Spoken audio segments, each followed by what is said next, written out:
big public health problem. And there's a lot of rising trend in Malaysia also. The virus is usually contacted from bite of striped Aedes aegypti, and that previously bitten the infected person. And virus is RNA flavivirus. And there are 4 serotypes of dengue virus, DEN 1, DEN 2, DEN 3, and DEN 4. And mosquito flourishes during rainy season and breed in water-filled containers year throughout around the year. Next. Next slide.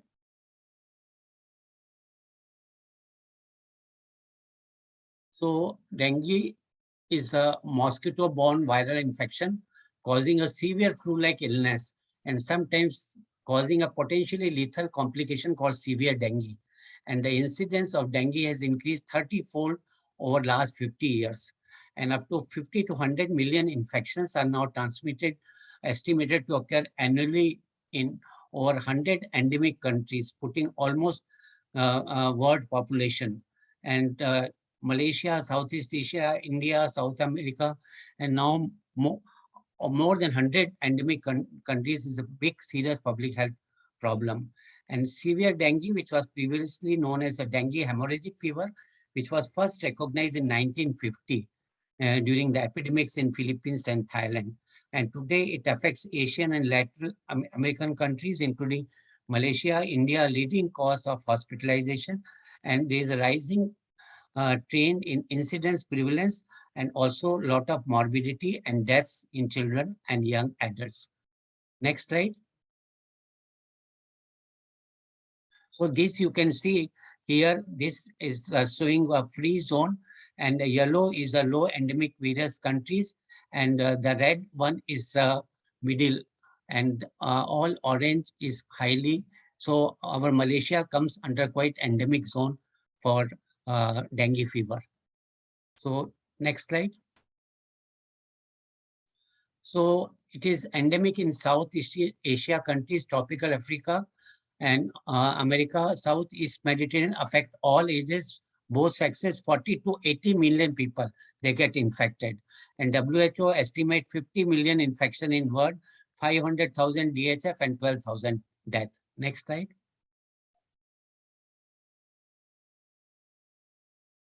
So in 1996, dengue epidemic occurred in India, various countries, 60,000 cases and 545 deaths. And dengue incidence also raised from 0.7 to 3.21 million. And India was highest endemic incidence, 41 million population, and 61 and 32 million population. Next slide.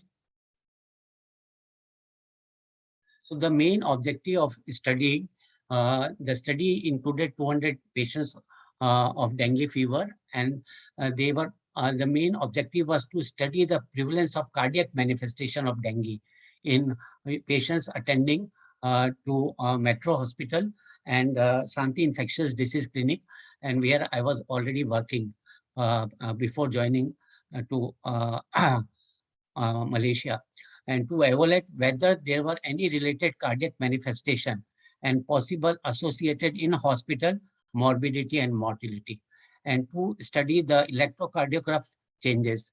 And the inclusion, most of the patient ECG was done in all, and where the ECG abnormality was done, the echocardiogram and the correlation of cardiac manifestation warning sign with ECG was done in this study. Next slide. So inclusion criteria, age group more than 14 years, fulfilling WHO criteria for dengue, confirmed by dengue serology, and exclusion of criteria patients on medication affecting heart rate, rhythm, coronary artery disease patient, they were not included. Patient with history of pre-existing heart disease, patient with electrolyte abnormality affecting these patients were not included in the study. Next.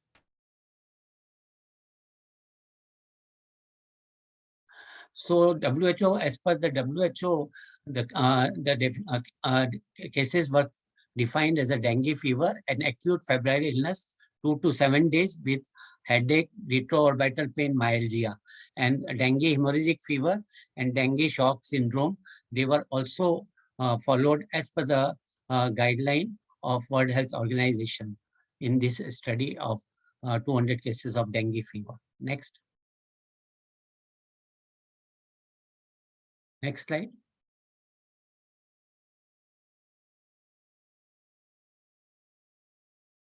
Next, yes. So out of 200 patients, 29, 58 were 14 to 28, 90 cases, they were between 28 to 46, and 52 cases, 26%, they were 47. And these were the warning signs which were seen in persistent vomiting was maximum in 90 patients, 45%. And abdominal pain was 104 cases, 52. And mucosal bleed was 70. Fluid accumulation 50, and lethargy was 60, and shock was in 71 out of 200. Respiratory distress 40, and ARDS. So 35 patients were having acute respiratory, 17.5%. Next. So out of 240 patients, 48, they were having normal ECG. 66 patients were having sinus bradycardia, 33%. 22 were having sinus tachycardia, 11%. First degree AV block was in 45, and ventricular ectopic beat was seen 1994. So ECG changes were seen in about having maximum 66 patients having bradycardia. So patient having abnormality in heart rate, one should always try to keep mind. Majority of the cases of dengue, they always die because of metabolic syndrome, because of cardiac complication and liver complication of hepatitis. Next. So these various p values were also calculated in each warning signs, and maximum patient we have shown about persistent vomiting and abdominal pain and shock. These I have highlighted in red, and these patients are very critical. And most of these patients, they were having dengue hemorrhagic fever. Next. So out of 257 patients, echo was positive and showing acute myocarditis, and 28.5 out of 200 patients. Next. So rhythm disturbance such as sinus bradycardia, sinus tachycardia, ventricular ectopic have also been reported in dengue by Sheetal et al.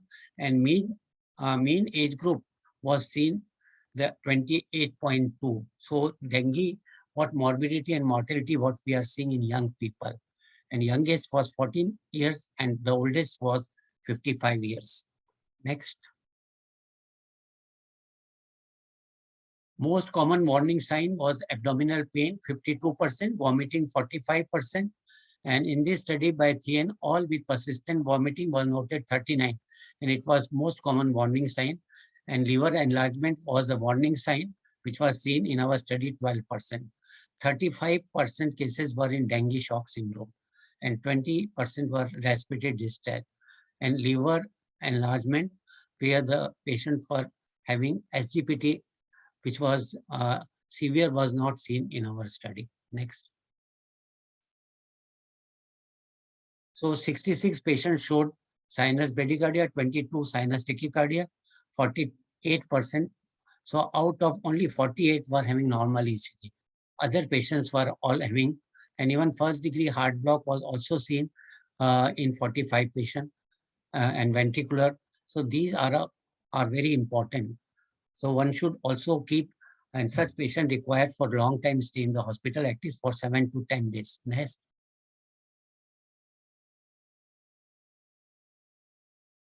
Next slide.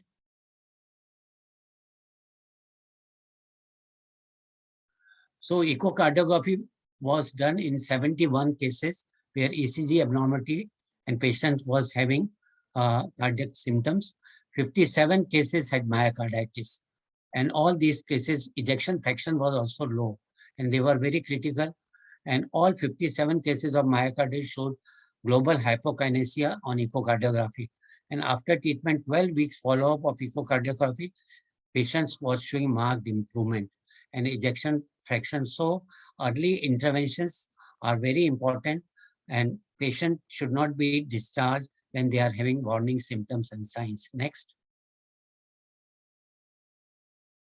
So the conclusion of study that sinus bradycardia, where the pulse rate becomes less than 60, is a predominant manifestation in dengue.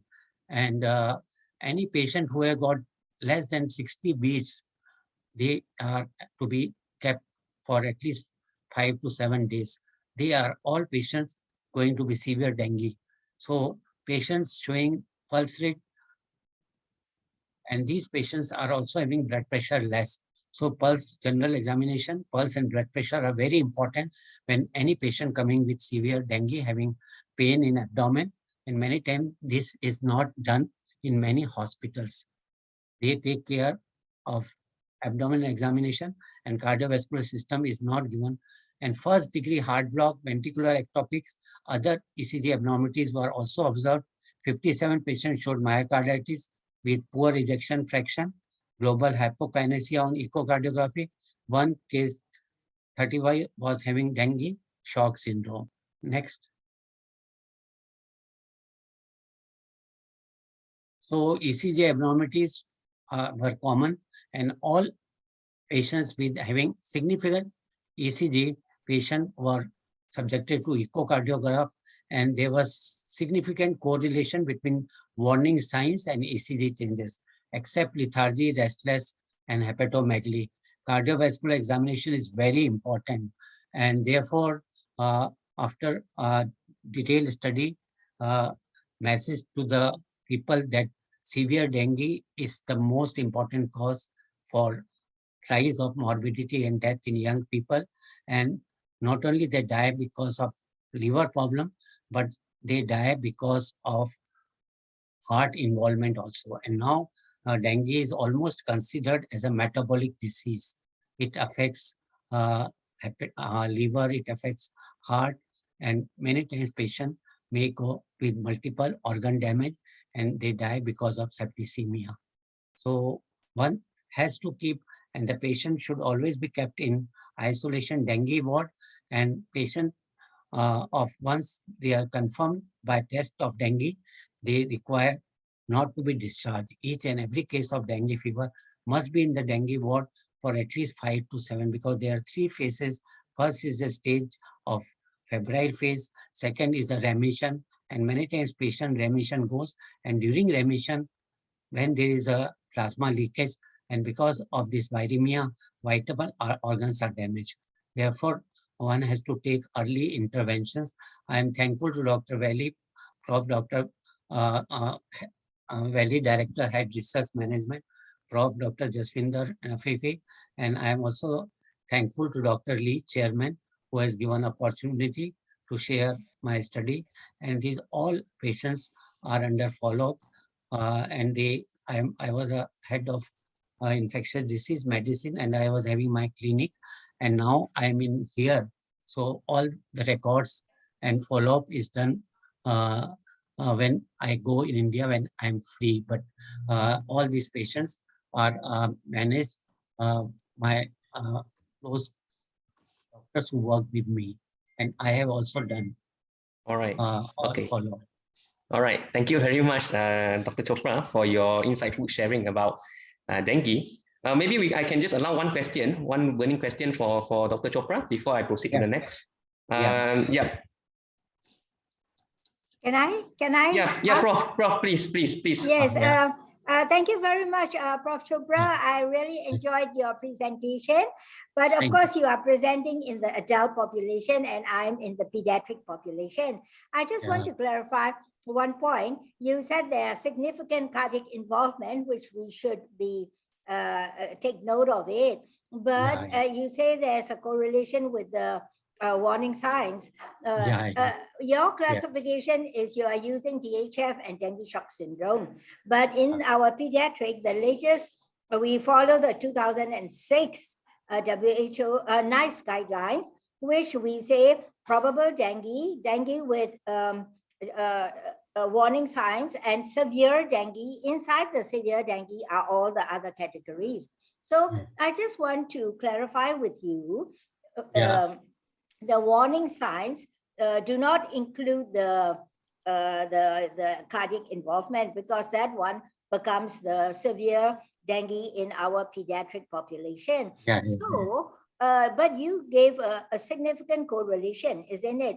The ECG changes and the warning sign period. So what do you recommend in the, in the warning sign children or adult? Because if it is severe, then that is the other classification we already got. So what do you recommend in the warning sign period to detect early detection of cardiac involvement? So I think very good question, Prof. You have asked. Actually, mostly the patient, most common, I have already stressed that they always come with severe pain in right hypochondrium. Yes. Pain in abdomen is the most important. That is commonest.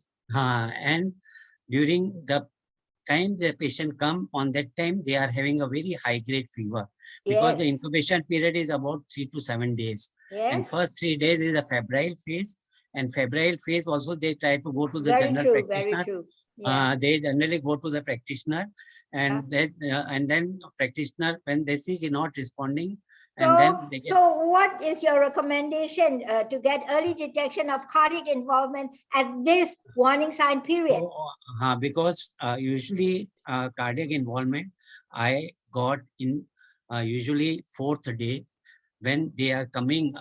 The 3 days first is usually a febrile phase, and when there is a plasma leakage, and plasma leakage all these are happening, Prof.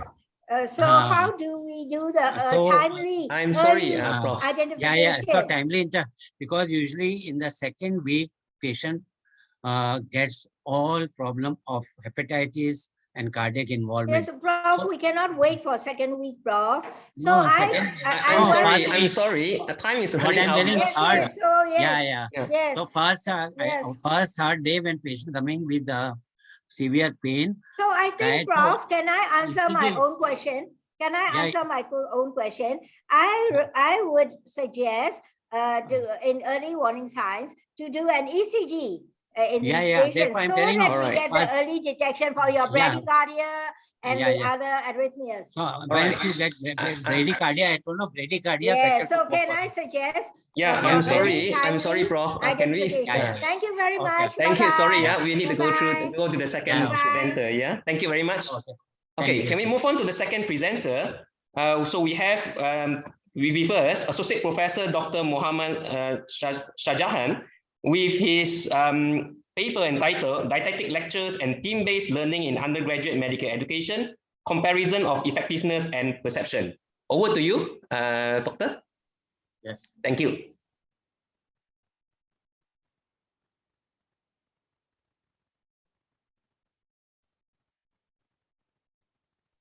Hello. Hi, we can hear you loud and clear. You may start. Can you, are you able to see my presentation? Yeah. Perhaps you can put it in the full screen mode. Yeah, we can see it. Thank you very much. You may proceed.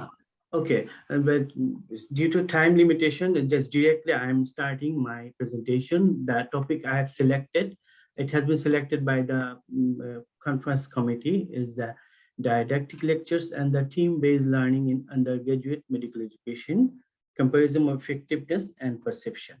I'm thankful to them. Well, the team-based learning, shortly we say TBL, is a structured form of small group learning that emphasizes students' perception out of class and application of knowledge in class. So class activities mode here. So compared to the traditional didactic lecture, it is more student-centered, active transfer of information is more, and in-class activities is more. Okay. So which is we can see from this graph. Okay, so the conception is we'll study at home, we'll do the activities we'll discuss in the classroom, which will help the students to recall, memorize their knowledge more. So regarding my research questions people. The problem is I selected the didactic lectures is proved to be less effective, which has been done among year 5 MBA students of Quest International University. And intervention was to show that TVL is more effective. Okay, and this comparison was done by means of the end of posting examination and the survey of their perception. So this cross-sectional perspective study was performed by the Faculty of Medicine of Quest International University, PERDANA, among the year 5 MBBS clinical students. Said number was 47 over throughout the year 5 academic year. And the protocol was approved by the Ethical Research Committee. Informed consent was done and the confidentiality was maintained strictly. There were 10 topics, core lecture topics for the year 5 students. So we have divided into equally divided 5 topics for the TVL and 5 for the DL. Okay. At the end of examination, posting examination, written examination, among 10 best answer questions and the extended matching questions, that is EMQ, 5 BQ and the 5 EMQ were chosen for TVL and the DL topics respectively. The questions were varied twice. Firstly, at the departmental level, then by means of medical education department. The topics belonging TVL were management of the chest pain, acute heart failure, hypertensive crisis, hypoglycemia and decay, and the stroke. Whereas the topics belonging DL topics were acute exacerbation bronchial asthma management, lower respiratory tract infection management, management of the acute upper GI bleeding, acute kidney injury, and the epilepsy. So we evaluated, we compared by means of correct responses, difficulty index, and discrimination index. Then finally, a survey with questionnaire approach was adopted to evaluate the students' perception regarding the team-based learning. The data was key in SPSS. Factor analysis was employed to test the validity of the data, and the Kronberg alpha was found to be acceptable range, as well as the Berlitz test of sphericity, where the KMO was in acceptable range. Well, regarding the results and observation, this is the correct and incorrect ratio of the answer, the BAQ. Okay, I will discuss in the discussion part. I'm showing the graph now first. And considering the difficulty index, you see in the top, the question came from the question came from the TVL topic. None were found very difficult, okay, for the students. This is the graph showing the discrimination index for BAQ. Same as the correct and the incorrect ratio for the EMQ, both for TVL and the DL topics. This graph showing the difficulty index.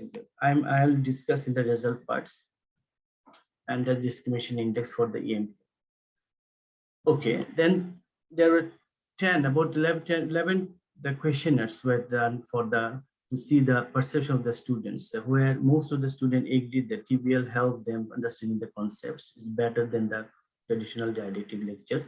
It improved their communication with the classmates, especially for the silent students. There was a communication in the class, in-class communication, and it made the student more confident. It improved their problem solving and the critical thinking skills. It was a fun of learning, okay, and they wanted more TVL in every lectures, and it was well organized, as well as it helped them applying their knowledge in different situations also. Same thing in the graphical representations. Now, in BAQ, the correct responses from TVL and DL topics was about 64 nearly and 48% respectively, while for EMQ it was almost 69 and 48% nearly respectively. And the The difficulty index and the discrimination index regarding the BAQ and PMQ for TBL and DL topics showed significant achievement of students towards the TBL topics. So, of course, like other studies, the limitation of my study is that you see for this comparison, we had selected different topics for the TBL and didactic lecture because it is time consuming. We cannot overburden the students, and we tried first, but it took more time, it took more staff involvement. That's why it was better the same topic taken by the didactic lecture and same topic taken by the TBL, then comparison would be good. But we couldn't go beyond the more time which was given for the curriculum year. Okay. Then another limitation is that TBL and DL topics are conducted by 2 different lectures, and the group was not made of good and poor students. It was made by the student own choice. So the overall learning and satisfactions level of students towards the TBL was more favorable compared to the didactic lectures. There are some pictures I want to show that, you know, the first individual readiness students test in the class, in class activities, followed by discussion. Then same questions, so the group readiness assurance test, we call GRAT. I want to thank you first, my lead, for encouraging me to attend this conference, as well as the PERDANA University Conference Committee and my colleagues who and authors, co-authors. Thank you very much. Thank you. Thank you very much, Dr. Kabir, for your presentation. Okay, due to time constraint, perhaps if you have any questions, you may post it in the chat box, and then the committee members will then send the questions to the respective presenters, because we are actually running out of time. All right. So thank you, Dr. Kabir, for your presentation. All right. So next up, we have the next presenter. We have Mr. Pilas Thomas, who will be presenting on his topic, Gaps and Recommendations for Mental Health, Help Seeking Among Youths, a Narrative Review. So can I invite Mr. Thomas? Hello. Hi. All right. Good morning. Yeah. Morning. Share my screen.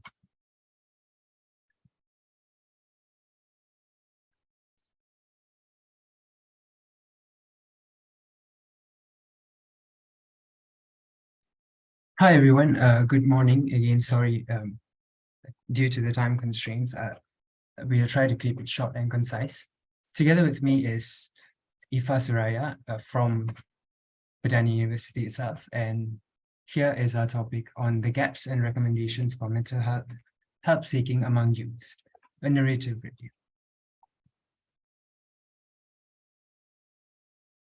Now, the background of this study. A majority of youths struggle with anxiety and depression. It was found overall in the world that there is a high correlation or understanding that youths struggle with anxiety and depression, and many of them are unaware of the option of seeking mental health help support. And not even so, it is not done from counselors as such. And therefore, professional mental health help seeking is not found to be the reality among youths. Well, even such, the advent of the COVID-19 pandemic also triggered the rise in mental health issues, with women and young people being the worst hit demographic. However, the consequences of this was also due and understanding that the low mental health among youths did correlate with low performance, absenteeism, social withdrawal, isolation, loneliness, and suicide, as recorded by World Health Organization. Therefore, our research questions were, what does the existing literature tell about the gaps in mental health help seeking among youths? And how can we go about promoting mental health help seeking among youths? Now, our methodology, a narrative review approach was used where we did research from databases, including Scopus, PubMed, Taylor and Francis, and Wiley. And we identified through keywords, and the keywords are as mentioned in the examples there, and 183 articles most relevant to the research questions were gathered and further shortlisted by thematic approach to 89 main articles, and key findings were categorized again by thematic approach, and we were able to identify the gaps in mental health help seeking among youths. So here are our findings. What are the barriers to mental health help seeking? Starting with pride, prejudice, and discrimination. What do we mean by this? We understood and we found that there is significant pride, prejudice, and discrimination that is found among youths with relation to themselves and also to relation to the community around them.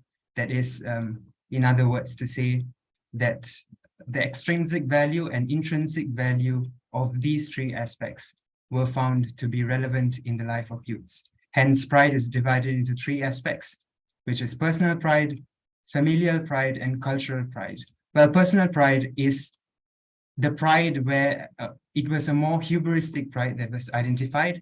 Hubristic is a pride that is more related to arrogance and conceit.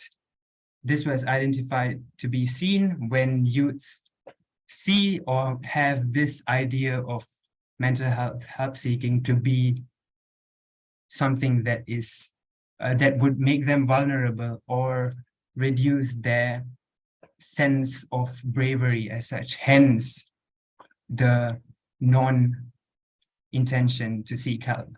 And familial and cultural pride related to each other, as in to the respect that youths did not necessarily go and seek help for their mental health because for a reason to protect the pride and esteem that they held on to their family and culture. This was relevantly seen, and also this includes prejudice. Prejudice was seen among the youths and also other mental health professionals, where prejudice was relevant and seen across the timeline when they labeled those with issues, let's say, for example, to have more aggressive behaviors. So therefore, terming that those with mental health issues might be more aggressive or cannot be trusted. Hence, those with mental health issues would not likely seek help. This is also correlated, again, related to discrimination, where there was victimization, meta-stereotype, and self-discrimination. I will explain a bit more on this further as we move on. Now, pride, prejudice, and discrimination also relates much with stigma, stigmatizing beliefs and attitudes. How did we find this, or how did we come to this conclusion? Well, stigma is coming from self and others toward symptoms and services. What did we identify here? There was high stigma that was related to mental health help seeking, and therefore the reasons for these stigma beliefs and attitudes that related to mental health help seeking was again going back relating to pride, prejudice, and discrimination that was associated with mental health help seeking. Hence, why? How do we identify that there is stigma? Well, we can identify that there is stigma when there is low knowledge or moderate knowledge of mental health symptoms and the awareness of mental health services. Hence, stigma relates to the knowledge and awareness of mental health symptoms and services. Therefore, it was also identified in the findings that the knowledge of mental health symptoms and the awareness of the same was moderate. Now, we also can find this knowledge and awareness relating to the backgrounds of parents, educational background, that is, of course, the knowledge of the mental health symptoms and why it is important to seek help for mental health issues. Also, symptom severity was there, where psychological reactance was something important to be noted, where the ideal of it would be that those with a higher mental health issue or those with mental health issue would necessarily be the right persons to seek help.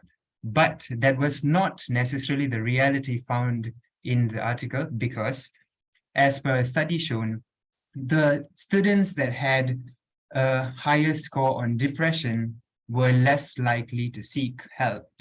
Hence, symptom severity also plays a role. Why? Again, going back to knowledge and awareness of why they should seek help for mental health issues. Now, subjective perceptions of mental help seeking is also there, which again correlates to pride, prejudice, and discrimination. And the last one was trust. Trust of the process based on past experience. Now, especially in Malaysia, if we are looking at Malaysian context, we do not necessarily have a good experience or in the past with relatedness to mental health services and experiences. And we are still at infancy, to be frank on that. So the trust of the process does not, it cannot be negated. That is an issue among youths, because youths are less likely to trust counselors or mental health professionals because they fear their confidentiality would be broken, or so on and so forth. So these were the identified gaps and barriers that related to mental health help seeking that resulted in a low intention and action or decision to seek help. So what can we do about it? What are the roles of communities and societies to promote mental health help seeking? This is answering to the second research question. We identified this from an ecological perspective, which underlines the roles of individuals, relationships, communities, and society. And here is what we identified. We can understand that all layers of society plays a significant role in promoting or to promote mental health help seeking. Well, starting with individuals, it is more of a re-education and restructuring, because as aforementioned or as found in the results, what was identified is that most of individual aspects to not wanting to seek mental health help was related to a more internal locus, which of course includes pride and prejudice. And therefore, a re-education and a restructuring of these cognitive biases, especially speaking of pride and prejudice, to be a matter of fact, and these self-defeating thoughts need to be overcome. These are the individual roles that come to play. Then coming to the relational roles, which again, each individuals and we as a matter of fact are social beings, and therefore positive relationship can promote encouragement of intervention. It was also found that in the Asian culture, as we are more family oriented and not an individualistic society, it is strongly understood that those in relational roles have a strong influence to whether a person seeks help or not seeks help. Hence, the stigma of culture or stigma of family needs to be broken down so that each individual will be prompted to seek help with respect and influence of their family, friends, and partners. It is more of an emotional aspect of it that is played in these relational roles. Moving forward is the community roles. That is, again, coming back to destigmatization of cultural biases. Cultural biases, again, as found, were significant barriers to promoting the help seeking among youths as such, because, again, culture plays a significant role in societies. Now, culture does not necessarily mean differentiating the left and the right. However, it also means that each individual is defined by their own ways and interactive methods, which result in a culture that is formed in this in the society that he or she interacts in.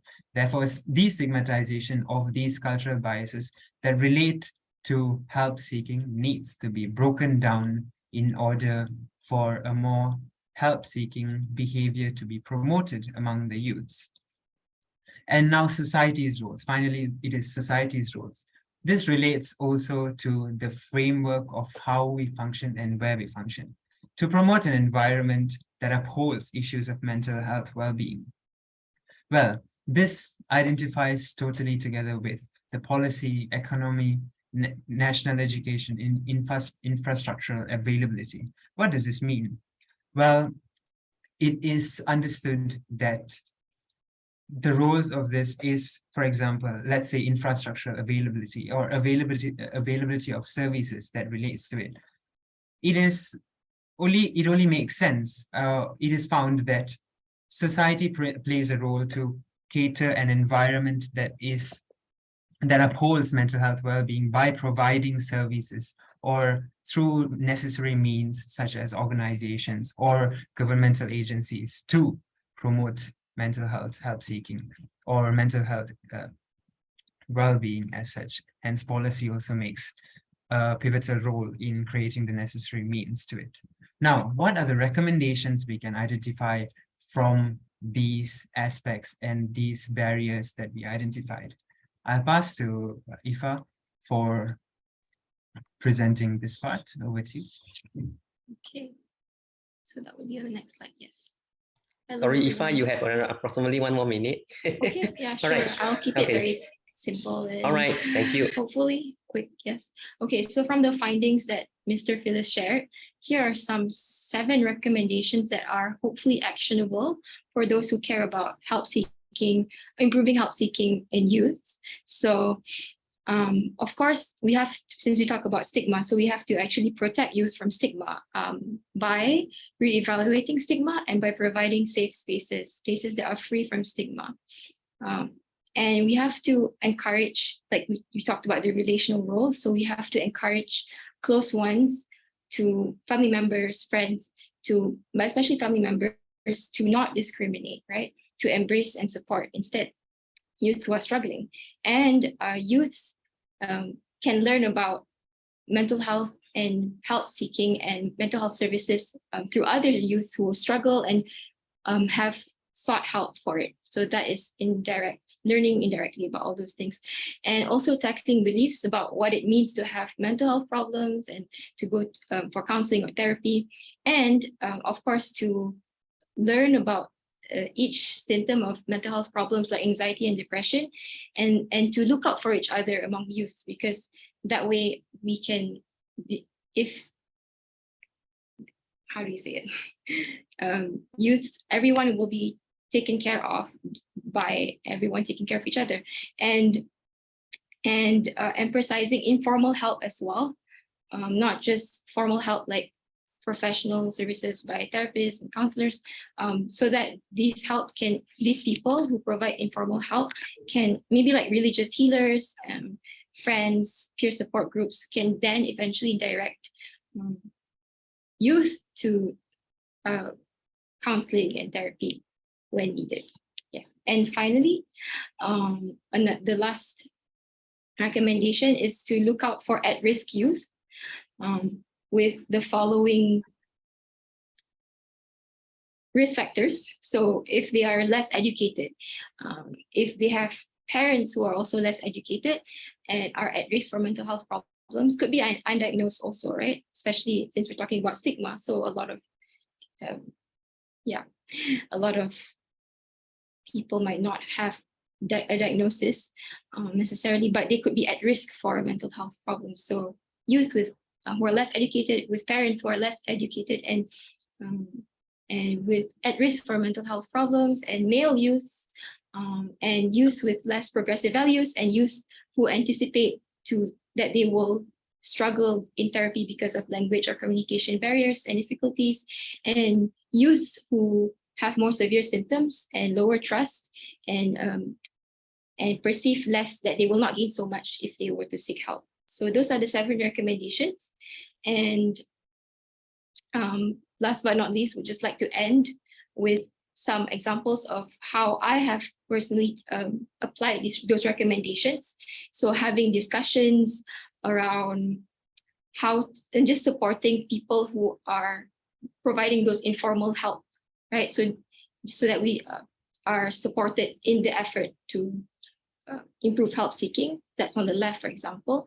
And then on the right is an example of a workshop that I led to, it's a mental health responder workshop. So that is literally to teach people about the symptoms of mental health problems like depression, anxiety, and trauma, and all those other mental health disorders, and also how they can respond to students. So these are teachers actually.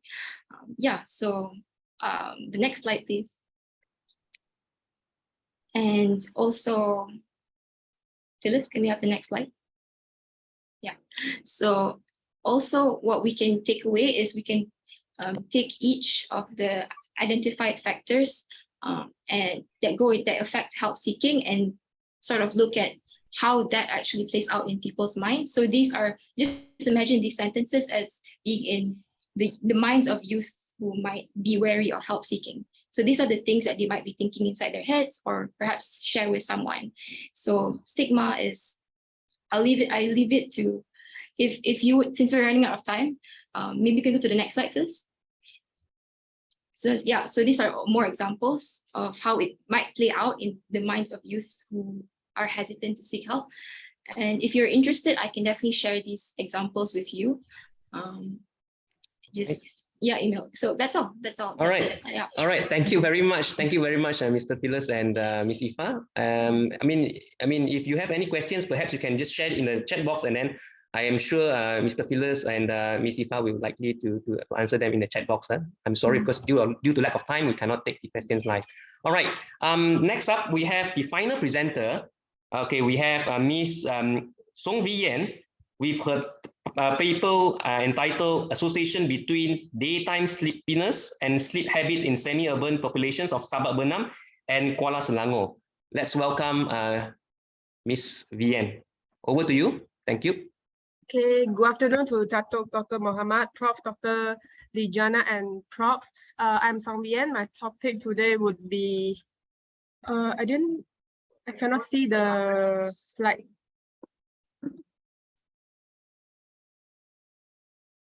Sorry, I'm not able to see the slides. Go on, I think we will get the slides up in a while. Okay.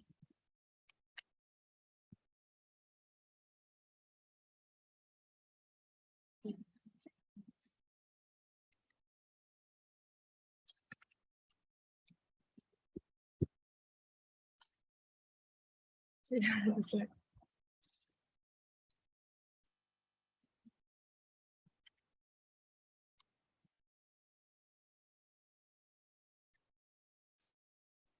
Hey, what are you doing?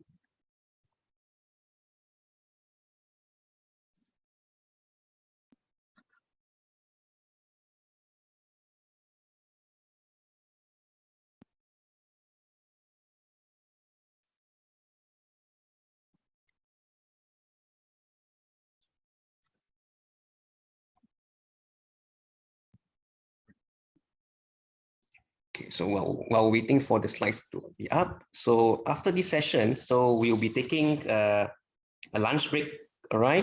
And then right after that, from 2 p.m. onwards, we have a series of what they call that presentations as well. So you may follow us right after the lunch break, all right, at 2 p.m.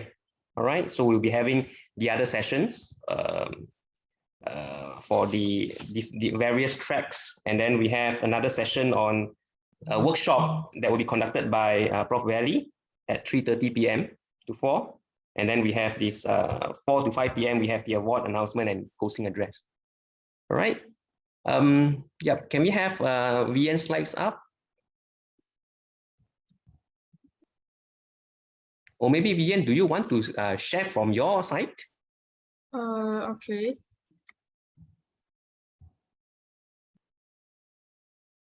Okay, can you all see that? Yeah, we can see. Maybe you can just put it on the full screen mode, then it will be great. Okay, so Thank you very much. my topic today would be the association between daytime sleepiness and sleep habits in semi-urban populations of Sabah, Bernam, and Kuala Selangor. So about the study background, daytime sleepiness is the inability to stay awake during the day. Daytime sleepiness is often caused by sleep deprivation, sleep disorders, insomnia, medical conditions like obesity, diabetes, and hypertension, sleep habits or lifestyle habits. Cardiovascular events, traffic accidents, poor academic performance, and psychological distress are all common consequences of daytime sleepiness. Long period of sleep deprivation will increase one's sleep propensity, which is the likelihood to of state transition from awake to sleep. Overall, a sleep deprived individual will have a lower quality of life. So moving on to research objectives. Most studies on sleep-related problems are conducted in samples with urban residents. However, individuals living in rural areas also have a relatively high proportion of sleep-related problems. Other researchers often relate daytime sleepiness with obstructive sleep apnea.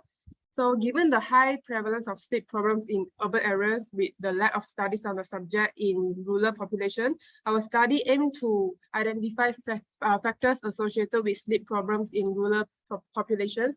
So our research objectives are to investigate the prevalence of obesity and daytime sleepiness, the association between demographic variables, the sleep habits, as well as the BMI with daytime sleepiness.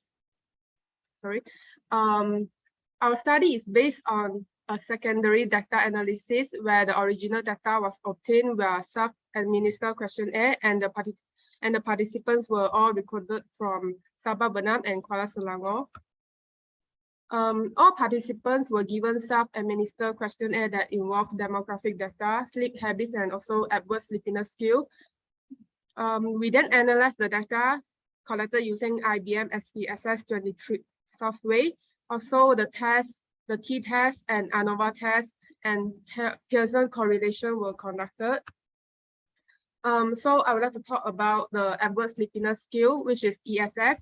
It's a scale to measure the participants' tendency to sleepiness. There was a total of 8 questions in the scale, with highest score being 24. The higher the ESS score, the higher the average sleep propensity in daily life. Sleep propensity is the readiness to transit from wakefulness to sleep. Okay, the age of our participants range from 18 to 70 years old, and the mean age was 28.61. The total number of female participants was 133, and the number of male participants was 88. Of the participants, 176 were Malays, 26 were Chinese, and 13 were Indians. The majority of the participants were single, and the rest was married. Okay, so for research objective 1, we can see that the prevalence of BMI is quite high in the study, which obese class 1, 2, and 3 is highlighted, as well as is associated with mild, moderate, and also severe excessive daytime sleepiness. For the demographic variables, we can see that one's age has a significant negative correlation with the Epworth Sleepiness Scale, while gender, ethnicity, and marital status have no significant differences to the ESS. Okay, so in this and the following tables, the values circled in red are the sleeping habits that have significant association with the tendency to fall asleep. So we can see trouble remaining asleep, excessive daytime sleepiness, snoring, irregular sleep patterns, wake up tired, unable to fall asleep, and being a morning person, and as well as needing an alarm clock to wake up in the morning, often associated with tendency to fall asleep. So for research objective 4, the Pearson correlation analysis between BMI and ESS scores found that there was a significant positive correlation. However, this was a very weak correlation. This means that the higher the BMI, the higher the ESS scores. So moving on to discussions, metabolic variables and chronic inflammation in obese people can cause increased rates of daytime sleepiness. This is because obesity can change one's metabolism or circadian rhythms that results in the deterioration of sleep quality. Being obese also increases the risk of developing insulin-resistant and type 2 diabetes mellitus, which increase daytime sleepiness. Okay, so higher prevalence of daytime sleepiness can also be found in late night use of phone, greater work obligations, and family affairs, as well as people with diabetes mellitus. A weak negative correlation was found between age and ESS scores, implying that older populations have a lower proclivity to sleep. According to another study, increasing age was not significantly associated with decreased sleep quality or increased frequency of daytime sleepiness. A study suggested that older people require less homeostatic sleep when related to an age decline and decreased daytime sleep propensity. In comparison to young individuals, healthy older adults without sleep issues generally anticipate to be less sleepy during the day. A consistent bedtime schedule can also help to strengthen the circadian rhythm, which is important for getting a good night's sleep. A simple night's change in a sleep schedule can also cause problems with sleep initiation and maintenance. And last but not least, having high BMI can lead to daytime hypercapnia as a result of poor ventilation and increased airway obstructions. Carrying excess body weight is also known to be interfered with the sleep quality. So in conclusion, in our study populations, the prevalence of obesity and daytime sleepiness is high, and there's a link between the two variables. Each had a weak negative correlation with daytime sleepiness. High BMI, snoring, and poor sleep hygiene had a weak positive correlation with ESS scores. In Malaysia, obese children have been reported to have poor sleep quality. Poverty and limited access to health resources and services are two well-known concerns in the rural regions. These two elements together account for a large percentage of health and fitness vulnerabilities. In the community setting, a public health campaign can be used to increase awareness among the general population about the importance of sleep and sleep hygiene. Okay, that's all from me. Thank you. All right, thank you very much, Vian, for that interesting presentation on an interesting topic and the catchy slides as well. Yeah. All right. So this marks the end of the morning session for the health sciences track. I would like to take this opportunity to thank Prof. Valley for inviting me to be the session chair for this session, and also to Ms. Aifa for assisting me throughout the session. And once again, thank you to all the presenters, and thank you for all of you who are still staying put with us until now.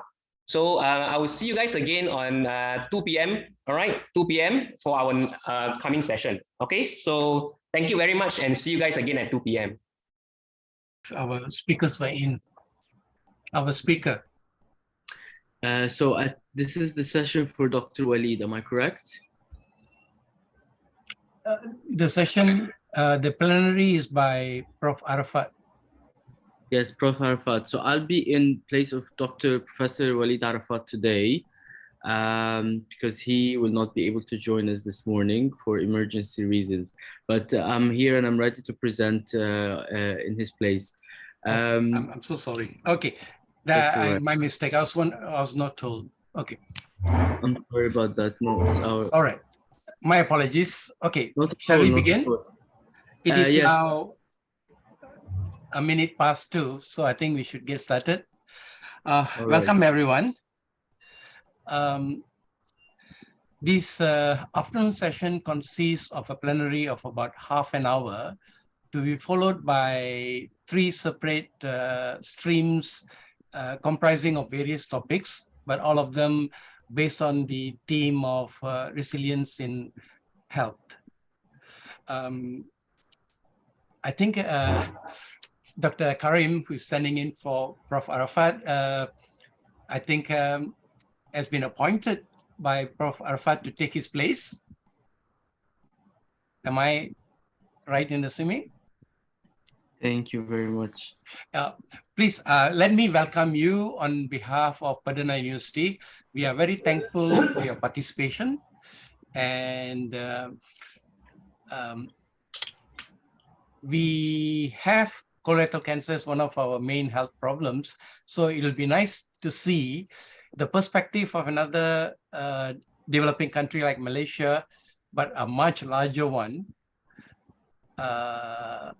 Egypt, to tell us something that about what you all are doing in terms of research in colorectal cancer. I notice Prof. Arfat's center, the CCC, is one of 10 European Society accredited centers. Yes. Perhaps you could tell us something about yourself and then go on. Thank you very much. It's really an honor to be here at Perdana University Conference, and we're really glad to be invited. Dr. Walid, apart from the emergency he had, was super excited to be presenting today. It's a shame he can't be with us today, but really thank you so much for the invitation, for accepting that we present our work to you today, and congratulations on the fantastic conference so far. If you don't mind, I can share my screen. And for that, yeah, please do. If you give me a second, please.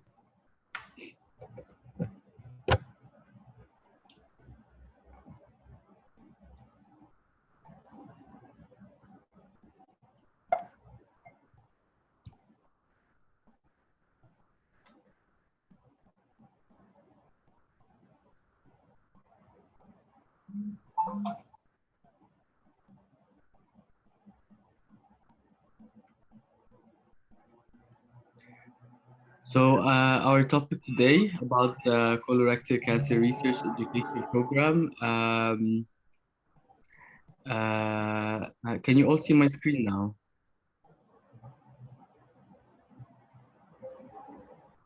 Not yet. We can't see your screen yet. Okay, let me try again.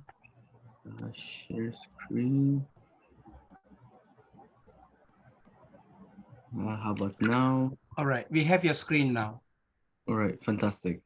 All right, thank you all for attending today. My name is Karim. I am a senior clinical oncologist at the Faculty of Alexandria University Hospital. Dr. Walid is my direct clinical senior, and we have been working together since I was in medical school and topics and researches about colorectal cancer, because I think this was one of the very important topics that I was interested in, was cancer prevention. So today I'll be presenting our work titled the Colorectal Cancer Research Program.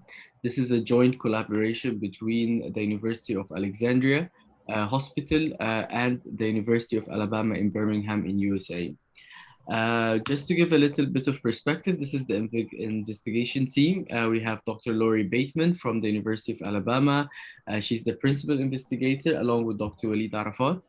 We also have Dr. Mona Fuad, who is the director of the Health and Disparities Unit in the University of Alabama. Dr. Barbara Hansen, she's the training coordinator, and myself, Karim Abdel Tawab, the program coordinator. Just to give a little bit of background, colorectal cancer in Egypt colorectal cancer ranks second globally in terms of mortality, with disparities persisting in low and middle income countries such as Egypt.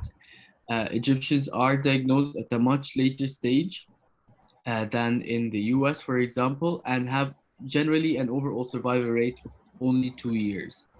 Maybe this could be attributed to the low levels of physical activity in Egypt, to the adoption of a Western diet, and in part due to the lack of screening, of course. Considering its association with colorectal cancer and other cancers, obesity is the primary driver for premature death in Egypt, with almost 32% of Egyptian population being obese. So it was crucial to explore relationships between the perceptions of the Egyptian population and the physicians as well, about what prevents them to go for screening. Also to understand their perception about healthy lifestyles and their understanding of cancer and colorectal cancer in general in the region, so that we can develop a more culturally appropriate intervention to help the Egyptian population. Few colorectal cancer research has been already conducted in Egypt. However, none of them focused on the association between health and the lifestyle with colorectal cancer. Much of the colorectal cancer research that has been done highlights the need for a network of trained researchers interested in conducting studies in colorectal cancer prevention and early detection, because the majority of the scientists, the majority of the doctors that want to do research in colorectal cancer is very clinical oriented and it's very clinical based. What kind of interventions, what kind of targeted therapy we can use. However, we don't have much researchers that are willing to participate in research about cancer prevention and colorectal cancer prevention. Please, at any time, if somebody has questions or would like to stop me for anything, please feel free to. I might not be able to read the comments while I am presenting, but I'm happy to have any questions at the end as well. If somebody has their mic on, can we mute it? Yeah. All right, thank you. Thank you. Sorry. Not at all. So like I was saying, not a lot of clinicians and not a lot of physicians are interested to do research about cancer prevention, but rather about treatment. So it was necessary that we build a network of researchers that are interested in conducting studies about colorectal cancer prevention and early detection. So this revolved around building capacity among early stage investigators, so junior investigators, and to encourage them to encourage future careers in cancer research. This ultimately would improve the public health prevention strategies as well as the health outcome for patients with colorectal cancer diagnosis. The specific aims of our project, the Colorectal Cancer Research Education Program with the University of Alabama, had two specific aims. Number one was to build research capacity among the junior level Egyptian investigators through a structured cancer prevention and control research training program with a focus on colorectal cancer. And the other aspect or the other aim was to explore the factors associated with engagement in healthy eating and physical activity among residents in Alexandria, Egypt, in order to provide the foundation for the development of a more culturally appropriate intervention to educate the population in Alexandria about the link between nutrition and physical activity and cancer that can be integrated in, hopefully in the future, a colorectal cancer prevention program. So we had some preliminary studies that had already been done a few years back that kind of led to this. One was the Transdisciplinary Center for Colorectal Cancer Research, and the other one was about the Sparkman grant, which I will talk about in a few slides. The Transdisciplinary Center for Colorectal Cancer Research had also some specific aims. The aim one was to identify the social and cultural factors associated with the use of colorectal cancer screening in Egypt. Number two was identifying subpopulations in Egypt that are at high risk for aggressive colorectal cancer and then provide treatment. And then number three was to identify the dietary and physical activity patterns among survivors of colorectal cancer in Egypt, so in terms of survivorship. Aim 4 was to ensure sustainability through a research training program for the Egyptian investigators. So this was one of the early research projects that we had prior to our cancer research education program that is currently being held. In the TCC, we had in AIM 4, we did the training of the junior investigators. So as you can see, these were Dr. Mona here from the US, we had Dr. Aina and Dr. Lori. They came to Egypt and started training the Egyptian youth. Many of them were medical students, fresh graduates, about the importance of conducting research in colorectal cancer prevention, understanding the mentality of the Egyptian population about screening, and how can we start developing a program that is culturally sensitive and appropriate to allow for colorectal cancer screening, especially that it's a very preventable disease in the early stages. This is myself and my colleague Nawar in the USA, in UAB. This is also our colleague Sumaya, who from Egypt, a medical student who also traveled to the US to continue her training there. Another project that led to the one that we're currently conducting was the Sparkman Center Pilot Grant. The purpose of this was to examine a culturally relevant intervention to promote colorectal cancer screening. So in this, we had health champions. We recruited medical students who acted as what we called health champions. They received training about how to raise awareness about the importance of colorectal cancer screening and about colorectal cancer prevention. And they visited different, we call communities within Alexandria, where they raised awareness about colorectal cancer screening and how to prevent it, the different diets. And after that, many of the eligible patients or many of the eligible citizens within these different communities in Alexandria were offered to undergo a fecal occult blood test, which is the early test used to detect early signs of colorectal cancer. It's not very specific, but it is the one that has been globally approved for colorectal cancer screening. And whenever anybody had a fecal occult blood test positive, the health champion would then be kind of their liaison between them and the doctor, and from the moment they're diagnosed until they get their colonoscopy done, and after that until survivorship. So this was really what the Sparkman grant about. So coming back to our colorectal cancer research education program, which now is kind of the culmination of the other work and research that we have done previously. The aim, like we mentioned earlier, was to build research among junior level investigators through a structured cancer prevention and control research program that focuses on colorectal cancer research.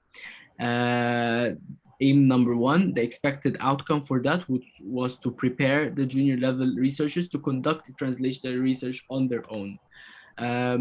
So in order to do that, we had created a platform and a program, a cancer research education program that is divided into online modules, live sessions, as well as in-person sessions. We had the first in-person session in September 28, where we had the head of the International Review Board, as well as many doctors from the Faculty of Alexandria, and Dr. Mona from the USA, and Dr. Walid Arafat give more training on the different topics like introduction to cancer research, social determinants of health and cancer research, epidemiology of cancer in Egypt, as well as the responsible conduct of research. This was the first in-person session, and it was kind of the launch of the entire research program. Participants are now recruited using a very vigorous online application, and they're currently, those that have been accepted and enrolled in the training program are currently subscribed to our online platform, where they can view online material, videos, reading material, among other stuff that we prepared for them. And we have usually every 2 weeks a live session where we can discuss the progress of the students on the training on colorectal cancer research. How far do they understand, if there's anything that they don't understand in the online modules about the research. And usually we have an educational session as well as part of our live session. Hopefully our next in-person session will be in January, where we will discuss, after the end of the online modules, how to write a protocol for your study and procedures, how to moderate group discussions like focus groups, how to perform surveys, perform surveys and present them, as well as grant writing. So if you can see, the idea of this program is to really teach those participants, the junior level investigators, who much of them are medical students, fresh graduates, interns in the Faculty of Medicine, to teach them about the importance of cancer prevention and how to conduct research in cancer prevention, especially colorectal cancer, so that we can fill the gap in colorectal cancer research and understanding. This is some pictures from our in-person session where we had the launch of Module 1. This is Dr. Mona Fuad and Dr. Nihal, as well as Dr. Maha, myself at the end of the screen to the bottom right. We have Dr. Walid here and our team, myself, Dr. Walid, Dr. Nawar, Dr. Sumaya, and Dr. Mona. And this was the participants that had joined our first online session. Now, remember, this is not compulsory. It's not part of their medical school. These were applicants that were very motivated and interested to do research in cancer.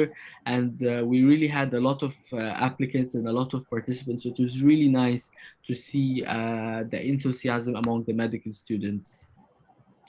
Now, the other component of our first aim, like I said, was to have an in-person session. This is kind of the topics that we are highlighting or covering during our online modules. Introduction to basic and clinical science, quantitative research methodology, qualitative methodology, IRB and informed consent, how to do data analysis, and manuscript writing and publication. As I mentioned briefly earlier, we have 6 online modules that are completed over 12 weeks with bi-weekly synchronous online sessions. Participants at the end of this will be able to design their own research project throughout the course. And by the end, we will be able to supervise and facilitate the implementation of the research project up till publication. Now, the final component of AIM 1 was to do a pre and post training knowledge questionnaire. So before we had launched the program, we gave the participants surveys to assess their knowledge about cancer research, so that we can also assess whether our training program was effective or not. And then after the end of the modules, the live sessions, and the entire training program, we aim to also give them post-training questionnaire to assess any changes in their knowledge and the confidence they had in performing research, especially about colorectal cancer. This was a grant that we received from Mary Hersink Institute in University of Alabama.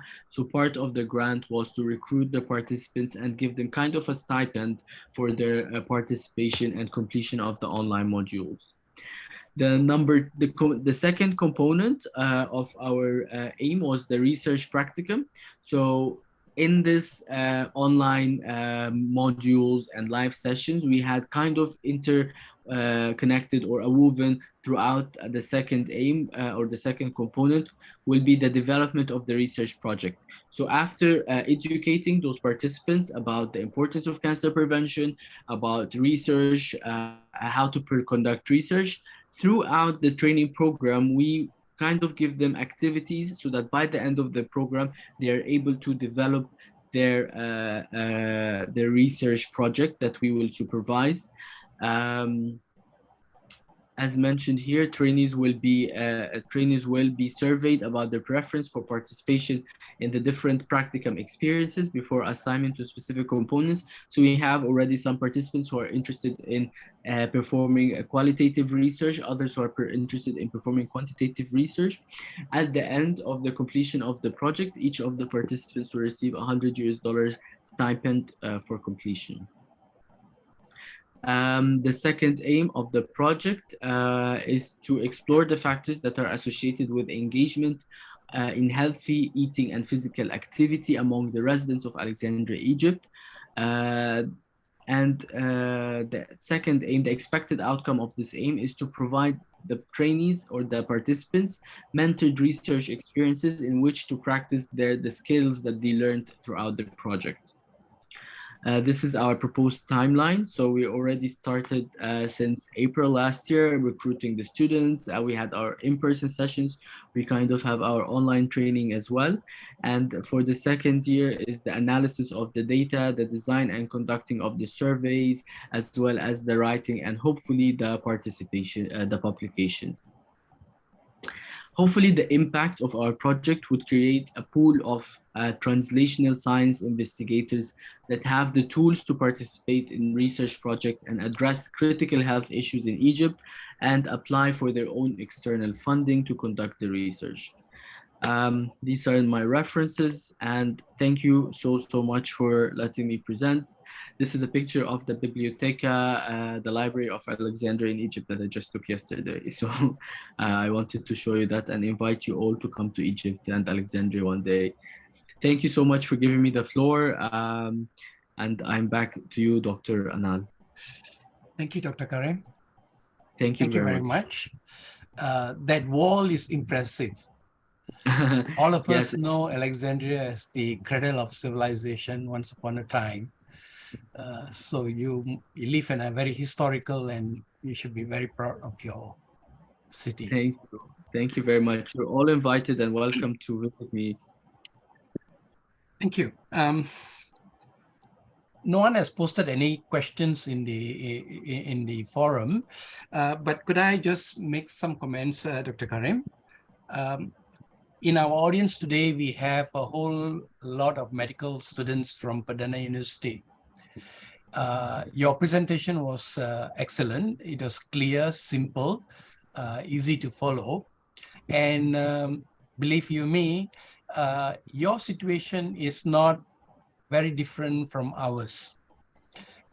Although we appear to have collected some data perhaps a decade before you, but in terms of actual research, it has been restricted to few centers in Malaysia.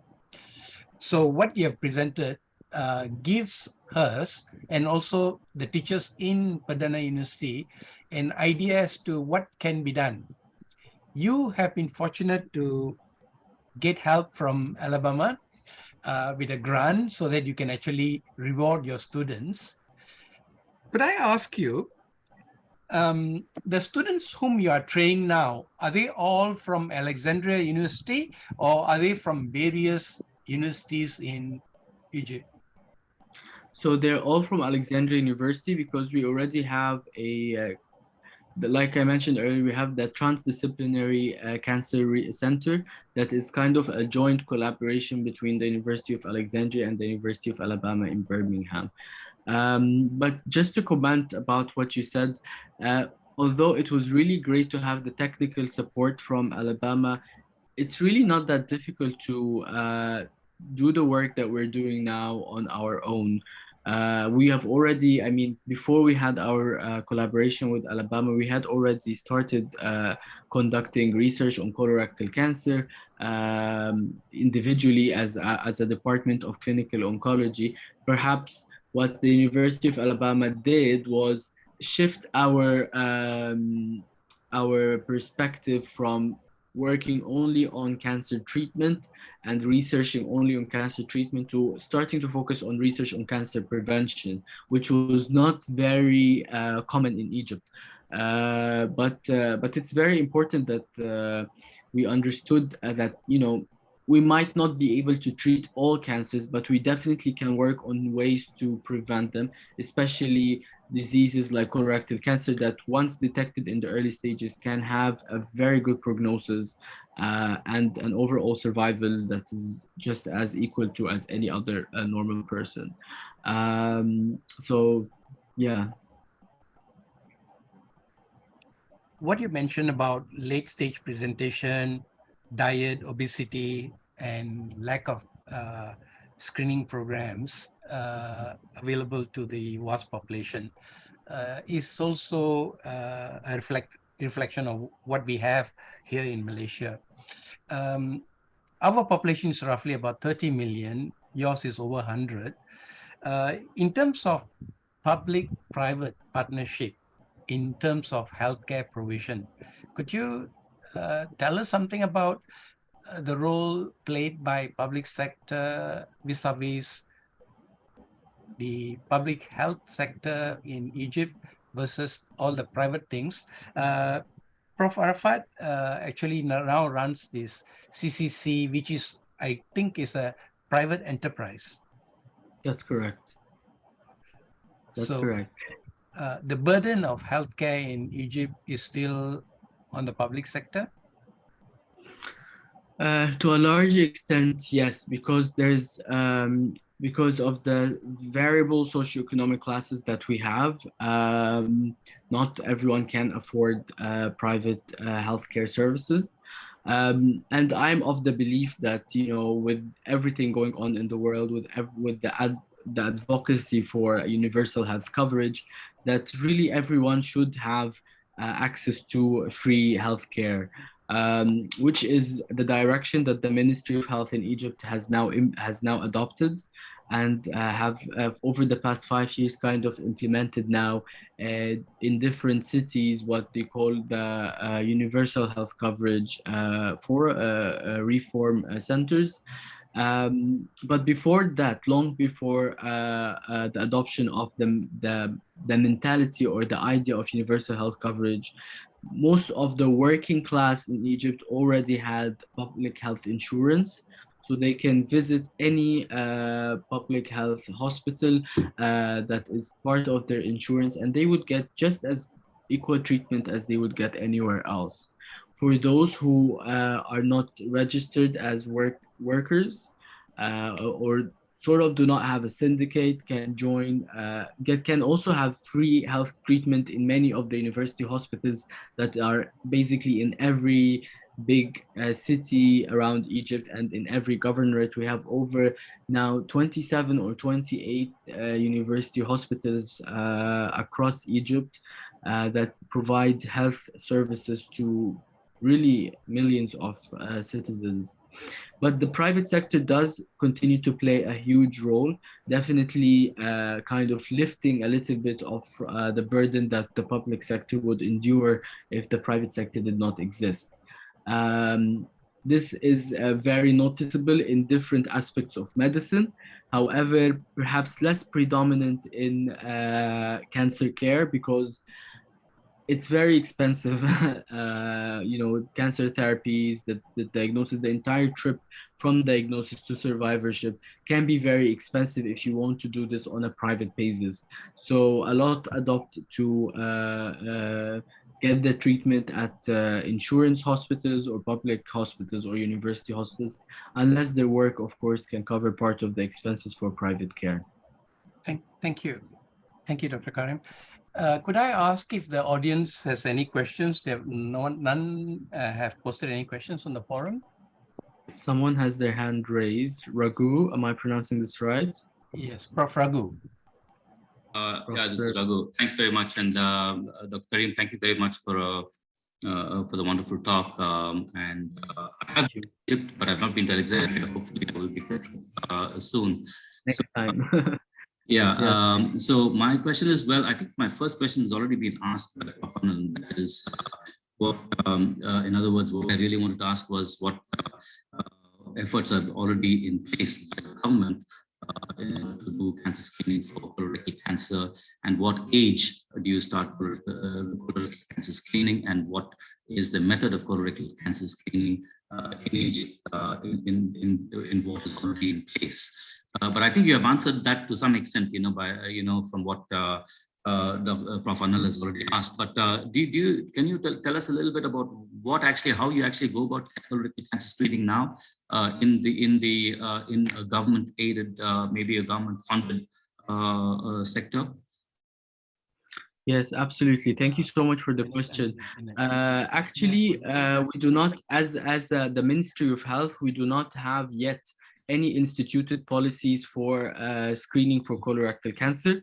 The only cancer that we have a very perfect and instituted program for screening is breast cancer so far, and I think it's one of the best that has been implemented really in terms of health is our public health, breast cancer screening program that has been very diligent, distributed even to small villages to educate women about breast cancer screening. But when it comes to colorectal cancer, this is not something that the Ministry of Health had kind of given much attention to over the past years. However, very recently, with the work that we have been doing, Professor Walid, as well as Dr. Mona, amongst other scientists from our faculty and other places in Egypt, have been kind of in talks with the government about the importance of instituting a colorectal cancer screening program by the Ministry of Health for the general public. And while this has not been in place and has not been instituted yet, but I think what my assumption would be is that they would still provide the fecal occult blood test or the fecal immunohistochemical test that are kind of the cheapest and most readily available screening tools that are used by other countries. I don't actually know other countries that do provide a very instituted colorectal cancer program, screening program, apart from perhaps the US, and it's not even like compulsory on everyone. Japan. So even in the UK, I think they have breast cancer. They don't have prostate cancer, but they do have breast cancer and cervical cancer screening programs instituted, but not for colorectal cancer yet. So it's still in the process. We don't have any instituted program for screening for colorectal cancer. This is why we're doing the research that we're doing. We are trying to prove that colorectal cancer is a preventable disease, and if detected in the early stages, it has a very good cure rate and prognosis. And we're trying to find tools to implement a screening program. So we're trying to find what are the barriers of the population from getting screening done. Are they ashamed to talk about cancer? Are they worried that it might be the finances?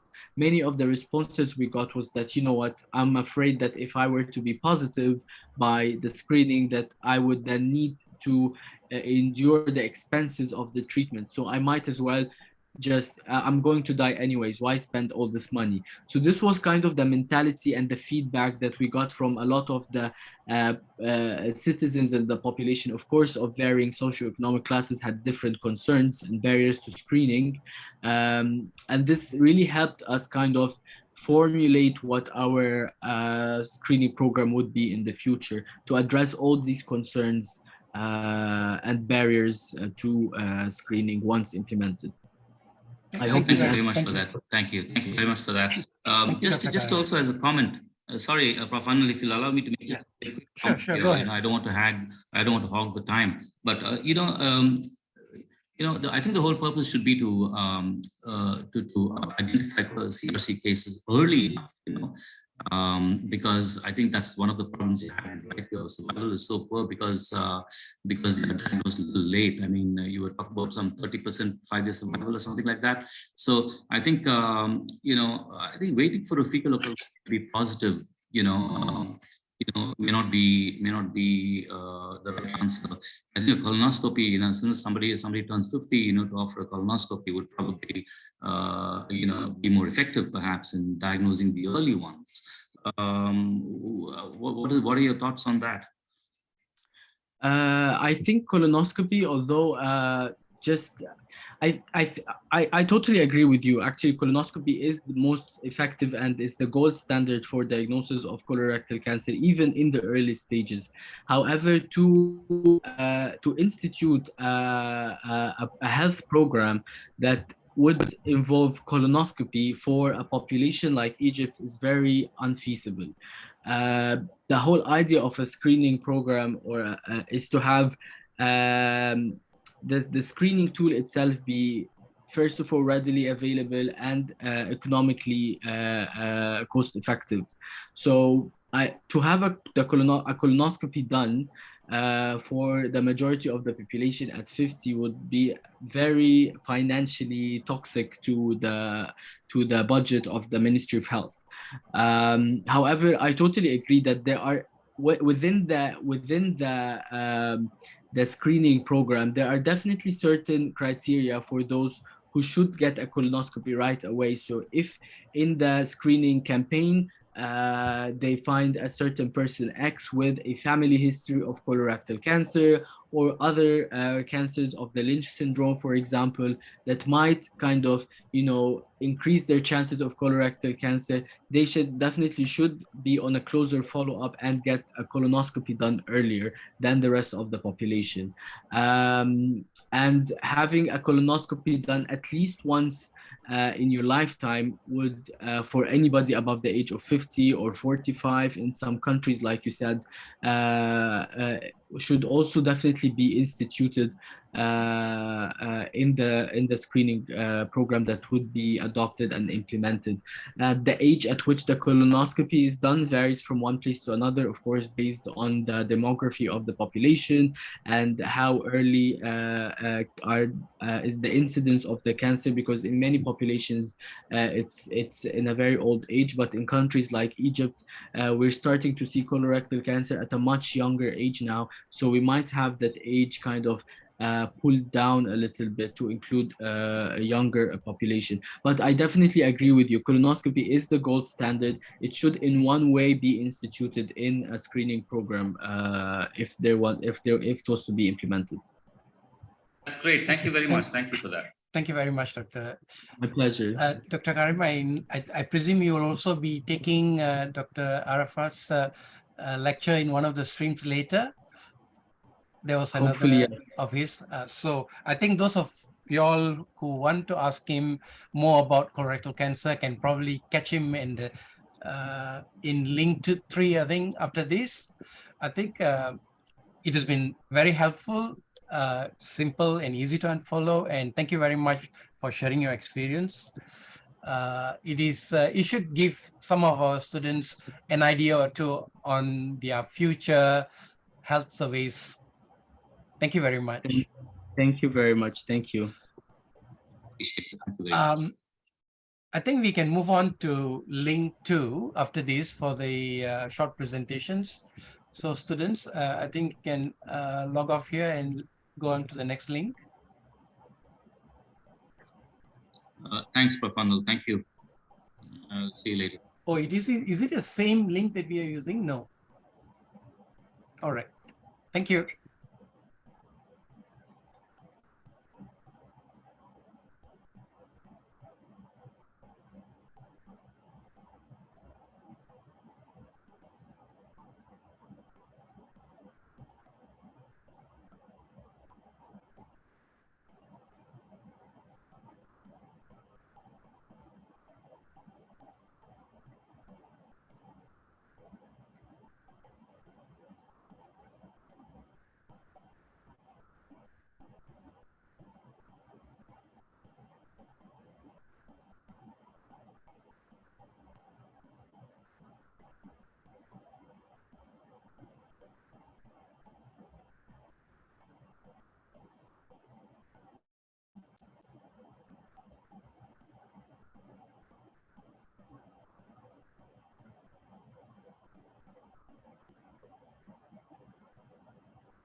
Raghu, we have to stay here, or we have to I've just come back here. I've just come back to this link. I think is Dr. Mustafa here?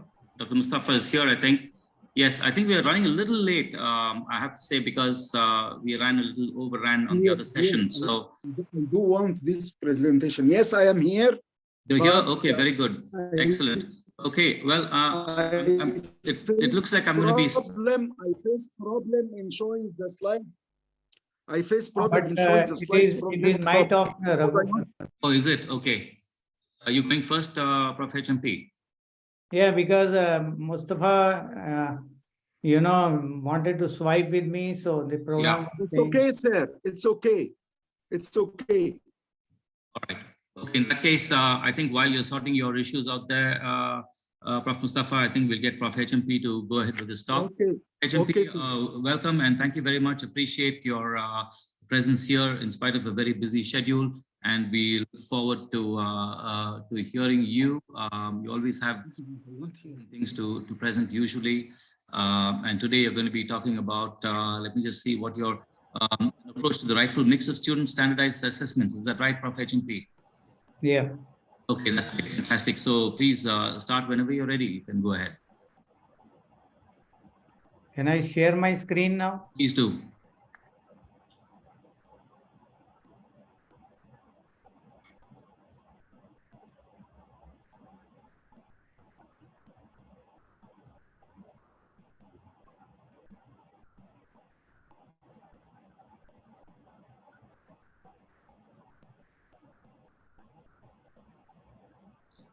May I request all those who are not asking questions, who are not speaking, to mute themselves, please. And if you have anything to ask, please, put it in the chat box, and we'll handle those questions soon after the presentation. Thank you.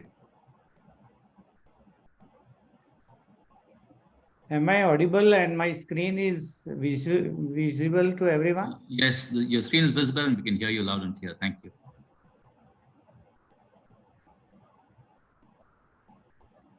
Okay. Good afternoon, everyone. I am thankful to the organizers for giving me this opportunity to share my thoughts on an approach to a standardized student assessments.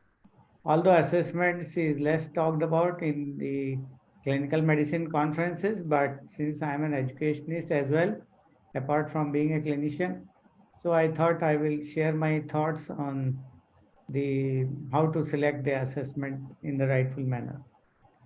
So what is an ideal assessment? That's the basic question. And what are the standard assessment tools? We will try to see briefly on this because of the constraint of time. Why assessment is essential? So it is, of course, an important question to be answered. And since I am a medical educationist, so my focus will be on phase 1, phase 2, which is the medical curriculum. And in clinical setting, basically, since I'm in a clinical medicine, so it has some other challenges, how to organize assessment with the correct patients or the hospital setup. Formative versus summative assessment is another issue because summative assessment is more on the high-stake assessments where the degrees or certificates are awarded, and the formative assessment is more onto the online assessments. So a lot of questions to be answered. I think you all agree with me. And we'll go with the general characteristics of assessment tools. What are the things we expect? Conventional versus blended. Now we are moving more towards the electronic medias and technology-based assessment tools. So we are moving away from the conventional, but it is always better to have a rightful mixture of both. And earlier days, we used to have a different discipline assessments, and nowadays we have integrated curriculums. So we are now more into a, all the system together, like all the subjects. As a medical science educator, where do we stand? Are we able to answer all the questions? And what are the tools available? We are going to go in a little brief on that. And how to create a standard assessment tool. This is all what I'm going to do in next 10 minutes. As you know, assessment is a Latin word, and it is basically how to sit with the assessee, and then we are trying to learn how much he has learned and what are the strengths and what are the weaknesses. Assessment is done at various levels of education. I think as a students, many students are there who must be listening to me, knowing that from the kindergarten to A levels, everywhere you find this assessment, which is always a stress-induced issues. But then unless you clear the assessments, you are not going to get the degrees and the certificates.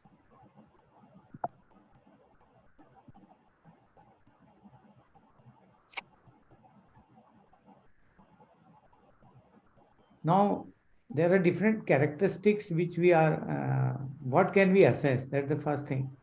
So we can assess the knowledge. The previous assessments were basically all meant on assessing the knowledge of the students only. But we were not measuring the skills, which was at the basic, and attitudes, which was still not into the mainstream of the assessment. So we have to be clear that what we want to assess, right? Nowadays, attitude is also playing an important part. and therefore portfolios have come into play into the assessments. Assessment plans. The important issue is that it is not only the responsibility of the administrators of the school, but also the whole team who is going to put up the curriculum to see that the assessment plan is free from bias. It is also good that it should be a transparent assessment tools. And then it should be according to the learning outcomes. You have to put a blueprint and the grids which we are going to teach the students, and therefore accordingly the learning outcomes should be met towards your assessment tools. Should provide clear information and instructions. That is, again, the plan should be very clear. There should be no confusion and reveal misconception and don't create the doubts. Alignment of assessment. This is really important that the assessment tool should be aligned with their teaching learning. In some of the places, you call it an educational impact also, that the teaching learning methods and the assessment are on the same page. Whatever way you teach, the same way you should assess. And the assessee should know that how am I going to be assessed. Unless you have a clarity on that, then the students may not be able to, learners may not be able to, prepare themselves for that particular modality of assessment. And this should be an unbiased, structured approach. Like there should be a clarity among the examiners, how they are going to be assessing the students, and student also should know that this is the way it is going to be. There are high-stake exams. We have different assessment tools for that, where we are doing more of summative assessment and it is measurable, and low-stake assessments where it is in the modules, at the end of the modules, and most of the teachers can do it. Like in RCSI, we have TOSBA module, TOSBA assessment, which is at the end of the clinical module. So likewise, in high-stake exams, there are also some national bodies like NBME of USA, who is conducting the end of the graduation exams. Similarly, in England, we have GMC. Malaysia still don't have any exit exam, but it is still on the papers that we are talking on that. Coming to the characteristics of the assessment tools, it should be a valid assessment tool. What is validity? It is the term which is used to authenticate that what we need to measure, and it is measuring the same thing. And it should be reliable also. That suppose you want to measure a mass which is unknown, and you want to measure 1 kilo. So then it should be able to measure it authentically 1 kilo only, n number of times. Then it should have educational impact, which was what we were talking on. It should be acceptable to all the stakeholders. That you cannot put an assessment tool which is not acceptable to the assessee. So they are also put into this team. Feasible, it should be feasible because it is also involving resources, and then it should be cost effective. Every university has their own limitations. So we have to look into those resources and then select the assessment tools accordingly. Yes, of course, it should be one of the best tools, but it has to be within your resources. Validity refers to the accuracy of a measure, which I just now told you.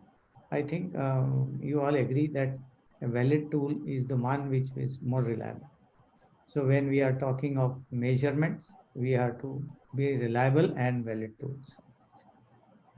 And then we also think in terms of feasibility and educational impact. Feasibility is in the terms of resources, that if the resources are there and we have a good tool, then you are good and you are happy about it. And as I said, educational impact with the teaching learning and assessment goes hand in gloves. Cost effective, it should be cost effective and acceptable to all the team players. Okay. Now let us briefly see what are the educational tools we are available for the summative assessment. We have theory exams and clinical exams, and for that, we use different tools. Not a single tool is sufficient to measure the assessment or assessing. So therefore, we use multiple tools. MCQ is one of the robust tool which is now being accepted world over in all the universities. And out of that also, earlier we used to have MCQs with true false type, but then they went away, and now we are having a single best answer MCQs which are the robust. There are also some MCQs which are still practiced like extended matching. If you want to have more than one type of options to be kept, then you can also introduce these MCQs in a rightful mixture of extended matching questions. Earlier, I did one project on modified essay questions and compare them with key feature questions. So this is another one which earlier days conventionally we used to have essay questions, long essay questions. And we used to write pages and pages and pages. Now we've gone away with that and we came to modified essay question. And there are key features question. The important issue is that modified essay questions can also be constructed in the manner of the blueprint. And key feature questions are more specific and they can take you into more depth, and especially the clinical questionnaires where there are decision-making skills to be assessed. Key feature questions are better. But one important drawback with these modified essay questions and key feature question is that we have to have a lot of faculty to read those questions and then assess them. So it is not a technically friendly, assessment tools. Script concordance test, on the other hand, is the one which can be with a script. You have to give some 3 or 4 MCQs, and they can be checked by the softwares. Short essay questions and short communication, short essay and short answer question. There are 2 types. One is where you are trying to assess even the writing capacities of the students. But long essay question nowadays, I think most of the university have gone away with this. Now, clinical assessment tools, they are still not so robust as theoretical assessment tools. Long case, like most of the universities are still practicing long cases, observed and unobserved. But as per the validity and reliability, a reliable tool long essay should be more than 8 cases. Earlier years, we used to have discipline-based long essays. So we used to have 4, 6, long cases. But nowadays, most of the universities have either 1 or 2. So RCSI has 2 long cases. It's still being practiced, and it is observed long cases and unobserved long cases. So there is a question mark on unobserved long cases, that what students are doing in 1 hour preparation time, we don't know, really don't know. And we are depending on their presentations only. Short cases. Say again? How many minutes I have? 2 minutes. Okay, thank you. So OSCE is another one which is now acceptable tool, most of the universities, and more than 10 stations are the minimum requirement which is being given. Similarly, interactive OSCEs have come into play where communication, reasoning, procedure skills, all can be done. And they are also as per the blueprint. Mini CX, which is still not practiced in undergraduate programs, but postgraduate programs in MRCP, all they are having now mini CX, which is objectively structured. Formative versus summative assessment, feedback is one of the important tools. Internal assessment by the faculty, which is in-house. And portfolio 360-degree evaluation is less done because you require a lot of resources for that. ROSBA is practiced here in our university, and it has a good approach. And global rating is another thing which we are now utilizing. I'm going to skip some slides in constraints of the time and directly go to how to pick up the best tools. So is portfolio a good tool of assessment? This is another thing which is now still discussed. And many universities are giving in the last semester the projects to the students, and they give 6 months for them to build up their portfolio. And if you ask me, I think portfolio should be implemented from the very beginning, and right from and we should go away with the logbook. And portfolio built up will also give them a competency, judgment of their competencies.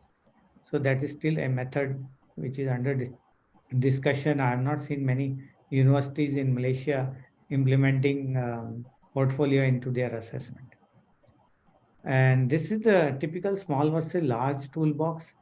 Midterm and final exam, you go along with these types of assessment tools like multiple choice items, end of the unit, assessment of skills. In high stake exams, it has to be more robust, like with the national bodies. If they are there, then that's the best for all the medical schools or the universities.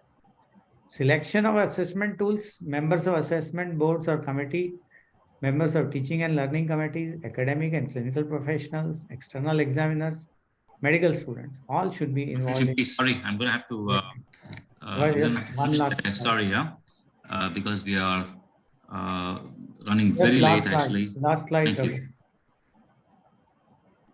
Can I finish? Yeah, okay, sure. We won't take any questions. We'll just move to the next presentation. Okay. Thanks.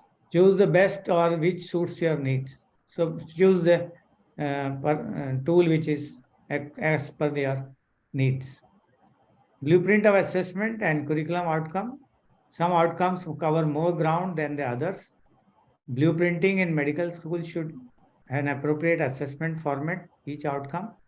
MCQ should be appropriate for testing knowledge, aligned with their learning outcomes.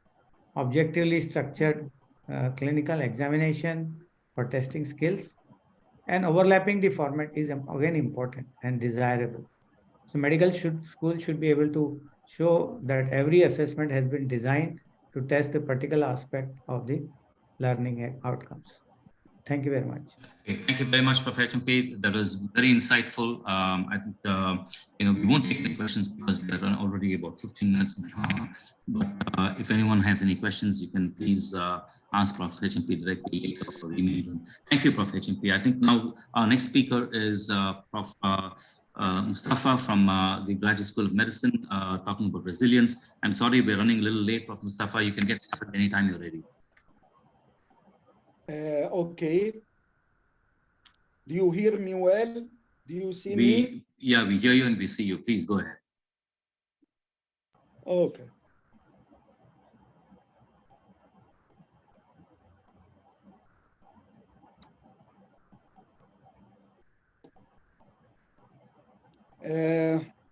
Today I will talk about ADHD. Do you see my screen? We see your screen, Hello? but we don't see your slides. I think you may have to choose the choose to show or present or share your presentation. We can just see your desktop, I think. No. Prof, you Okay. got to share. I shared Share it. you share your screen. I shared my screen.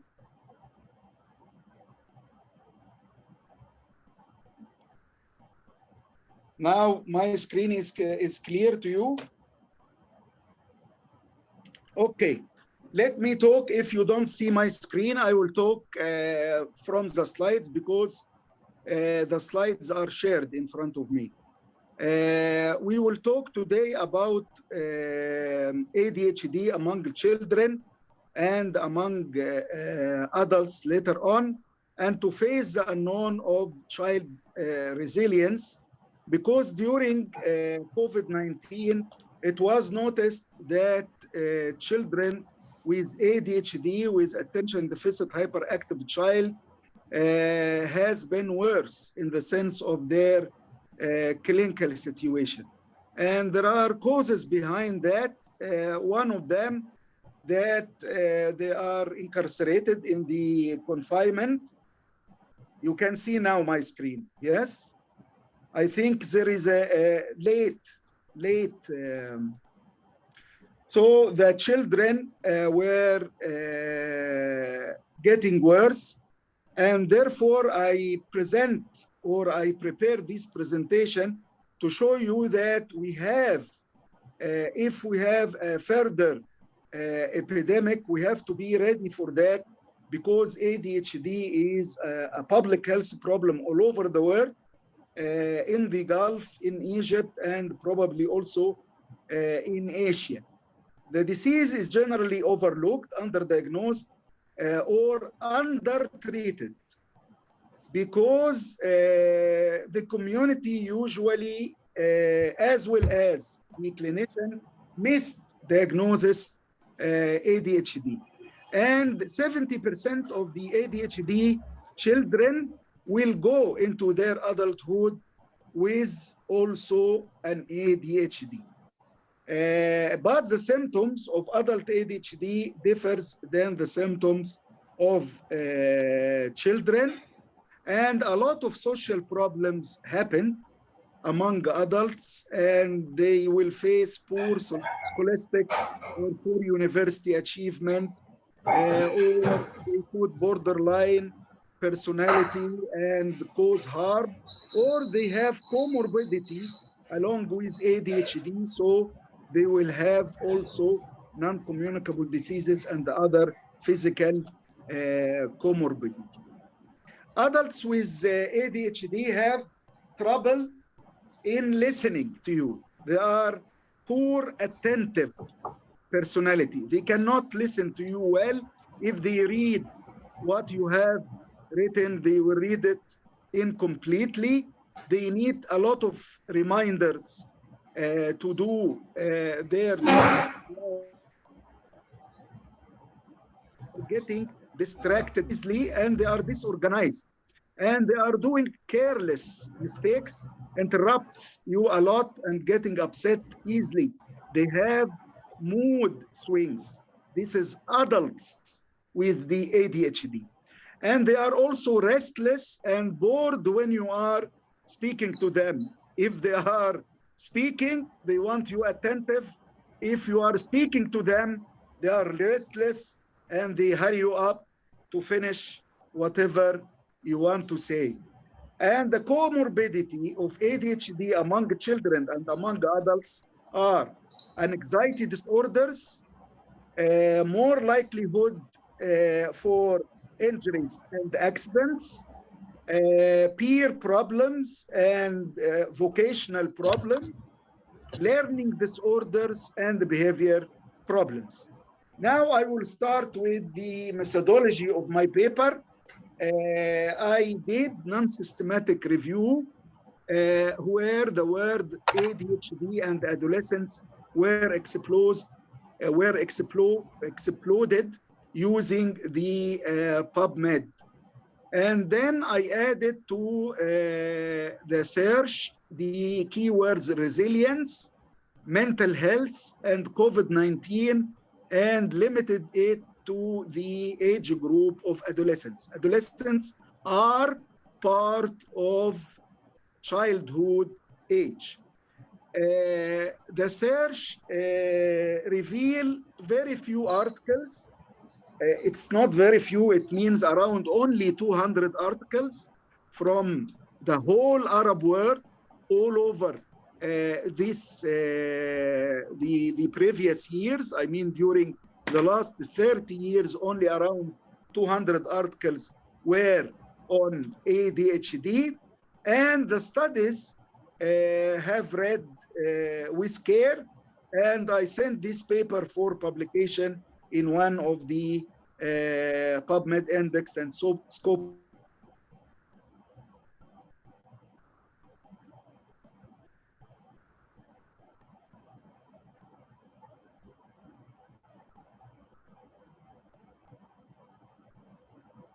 We're having a bit of problem with your connection, Dr. Safa.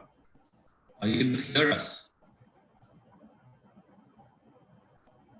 Index, the child ADHD.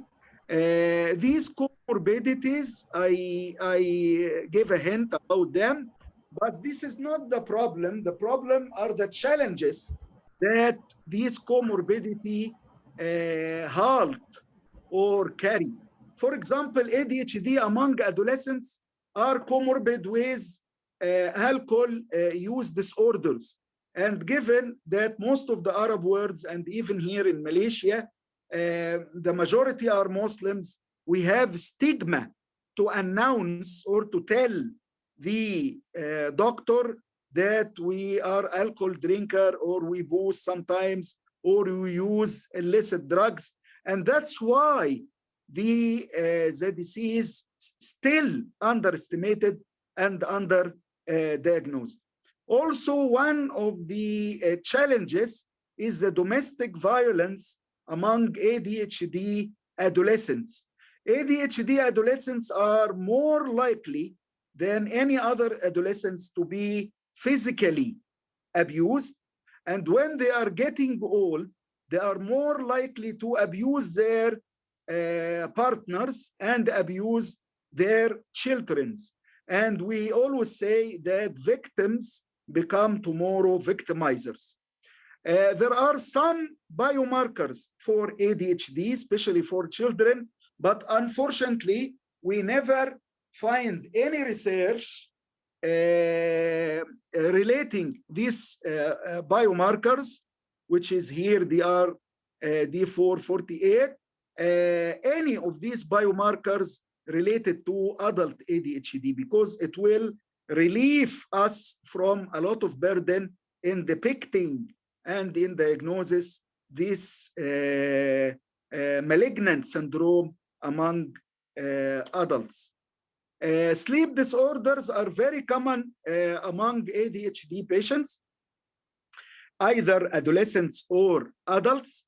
And we proved in our paper under publication that the comorbidity between ADHD and sleep disorders has other confounders, in the sense that ADHD per se have an association with sleep disorders, and ADHD could be comorbid with depressive and anxiety disorders, which has their negative impact on the sleep per se.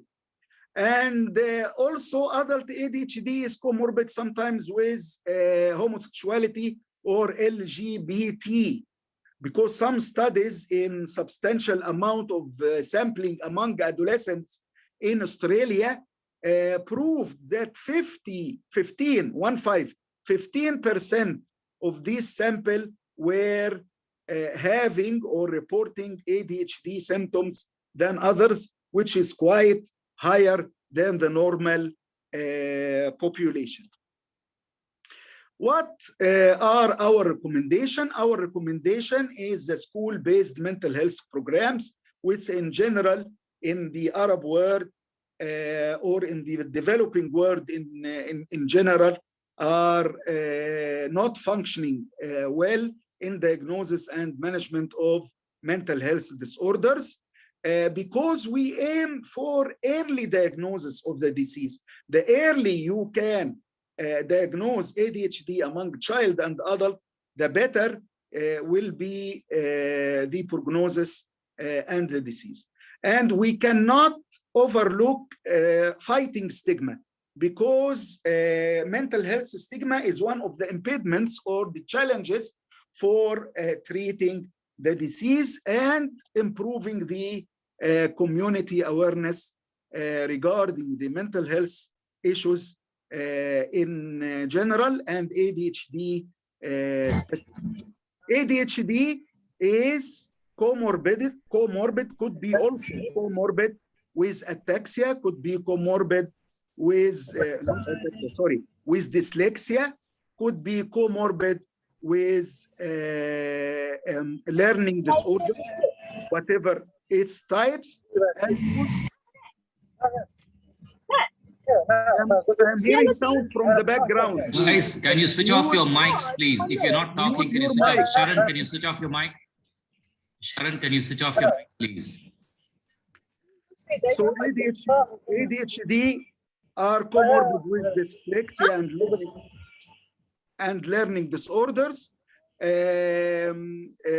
Finally, we advise you.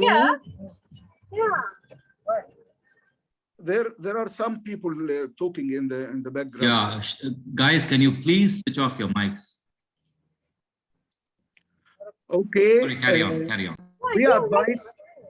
We advise those with ADHD, with dyslexia, with learning problem or whatever, to relax and join this, to set realistic goals, to take time out for themselves, to have enough sleep. Sleep per se is a cure.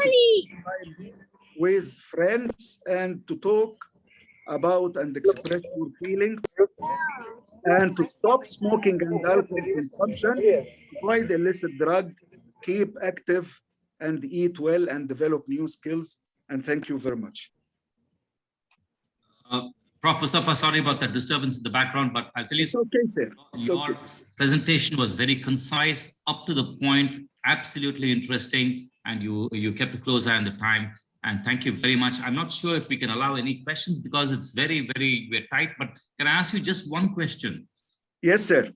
ADHD, can children get over ADHD and lead near normal lives, or whatever you define as? I mean, according to the severity of the symptoms, sometimes they are taking stimulants, are getting better, sometimes with psychotherapy and behavior therapy, and they are getting better. Sometimes with diet therapy and behavior therapy also are getting better. Unfortunately, in the Arab world, from where I came, or from Dubai or Egypt, ADHD, there is no special child psychotherapist.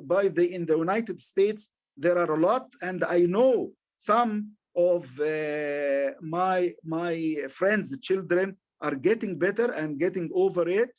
Some remains to adulthood. Some symptoms are remaining and we are facing up till now. However, they are trying on being adults to control their symptoms, and they are not suffering, but those who are dealing with them who are the sufferers. Okay, thank you very much for answering that. Thank you very much, Prof. Mustafa. Fantastic to hear. Okay, so let's move on to the next presentation. I'm very sorry we are running a little late because of first thing ran late. But anyway, we've got our next speaker is Ms. Farzana from Lincoln University on the survey of physicians' professional efficiency through continuing professional development in Bangladesh. A critical review. Ms. Farzana, can I invite you to start the presentation, please? Yes, sir. Can I share my screen, please? Please do. Please do. Yes. And can I also say, before you start, can I also say to all our participants, please switch off your mics. Please be wary. Please switch off your mics while the talk is going on. Thank you.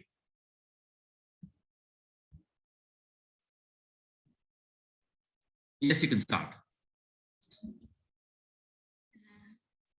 My screen is visible, right? It is visible and we can hear you loud and clear. Thank you very much. Okay. Thank you so much. Thank you so much. And thank you so much for giving me the chance to present here today. I'm Farzana Nazira from LUMPUR University. I'm a PhD student over there.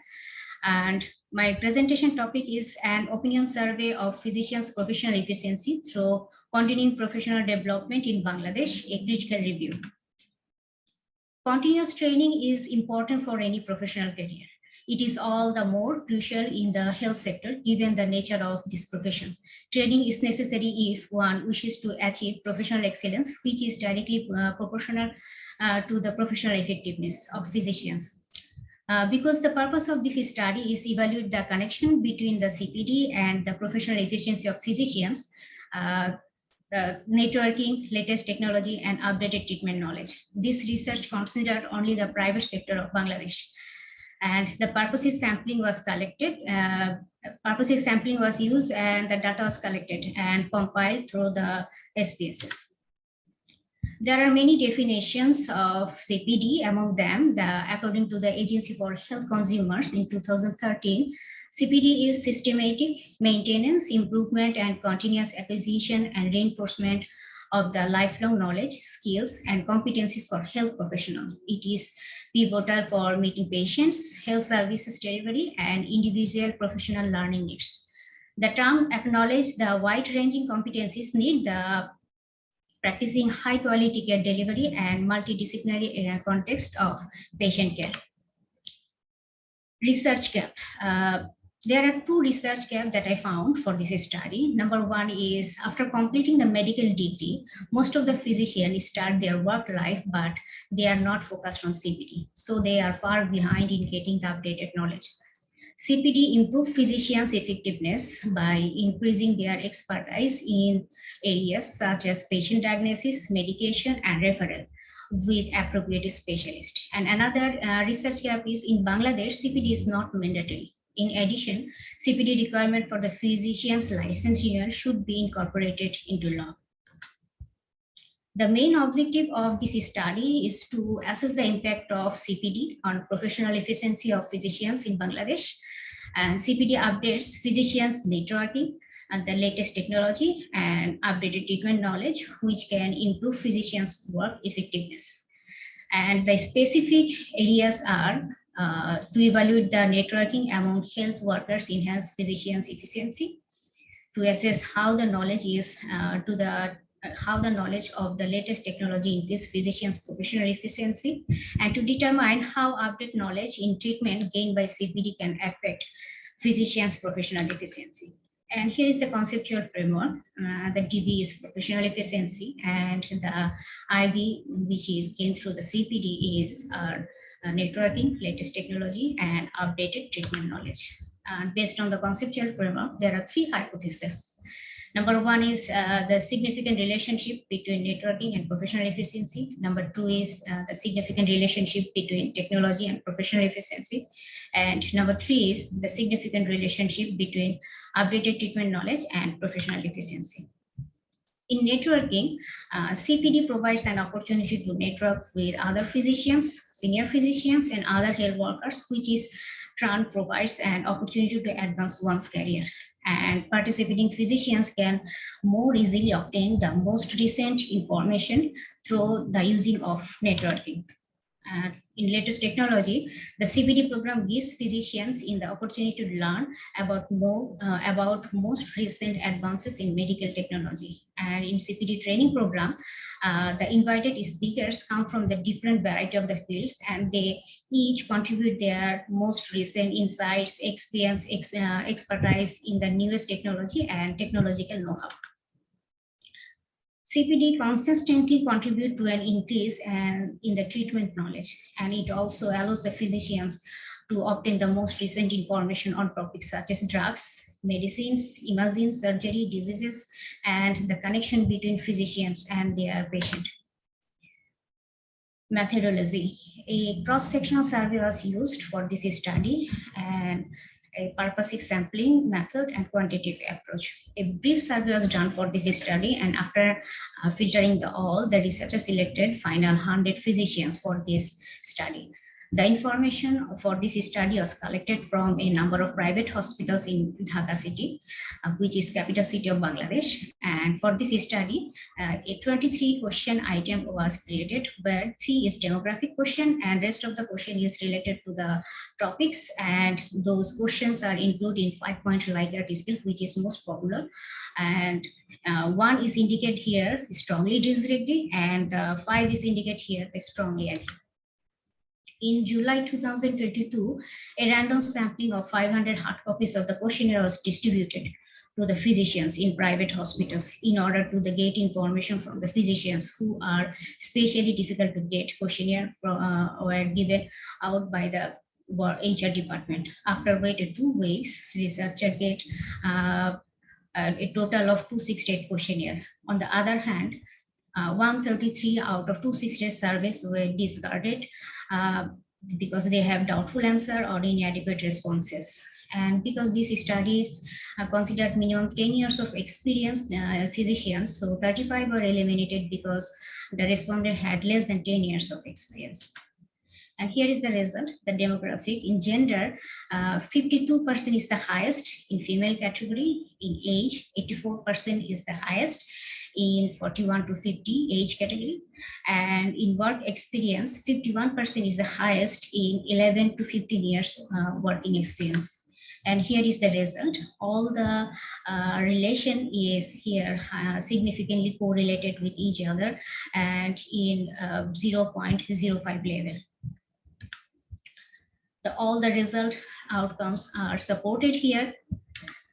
And finally, you can say that the findings of this study are suggested that the CPD should be considered one of the mandatory training for the health forces. The healthcare sector for the hospital industry depends on physicians. If physicians update their networking, latest technology, and update their treatment knowledge, only they can serve the better to the patient.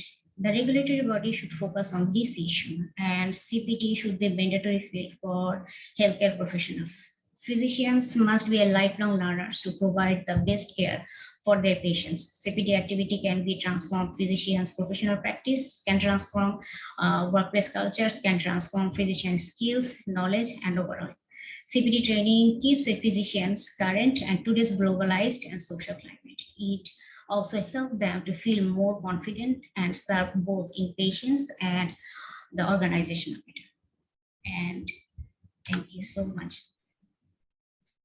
Thank you, Mr. President. Thank you very much for that very short, nice, concise, and presentation. I think we're really, fighting for time. Raghu, can I ask one question? You can certainly, really very quickly, Prof. Yes, okay. Farzana, thank you very much. It's a useful study to make. But you sent out 500 questionnaires. A third of them did not respond, and another third appear to have given you inadequate response that you had to eliminate their so when 2/3 have not really participated, what does that tell you about the attitude of physicians in your sample physicians towards even the idea of their CPD participation being questioned? Okay. You have a response? Yes, sir. I get the chance to talk with them. Few of physicians in Bangladesh perspectives is very difficult to get them. So I thought that to provide the hard copies. So I distribute the 500 copies of the questionnaire to the HR department to get them, because getting the physicians is very difficult. And another things, when I talk with the few of the physicians, it's my perception. I saw that in private sector, all the physicians, both public and private sector, they are agree with that the CPT is very necessary. But in Bangladesh practice for license renewal, CPT is not mandatory. It's like organizational based. In public sector, few of the hospitals, they follow like organized based on their organization. They are following the CPT training. But in private sector, they are not. Like if physician, they feel that they need to do, they do. It's something like that. Sad to see that young doctors did not respond at all. Yeah, that's right. I think, there was a study that was made that, most studies show that the responses from doctors especially is extremely, only about 20-25% of questionnaires at all, any kind of questionnaire. So I think with that, thank you very much. I think we'll move on to next. We're fighting for time here. So can we move on to Prof. Kabir, please? Thank you very much, Ms. Farzana, for your presentation. We really appreciate it. And thanks, Anil, for your question. Let's move on to Prof. Kabir. Are you there? Yeah. Can you hear me? Yes, thank you very much. You can get started straight away because we are fighting for time here. Dr. Farzana, would you please unshare your screen? Yes, please. Thank you.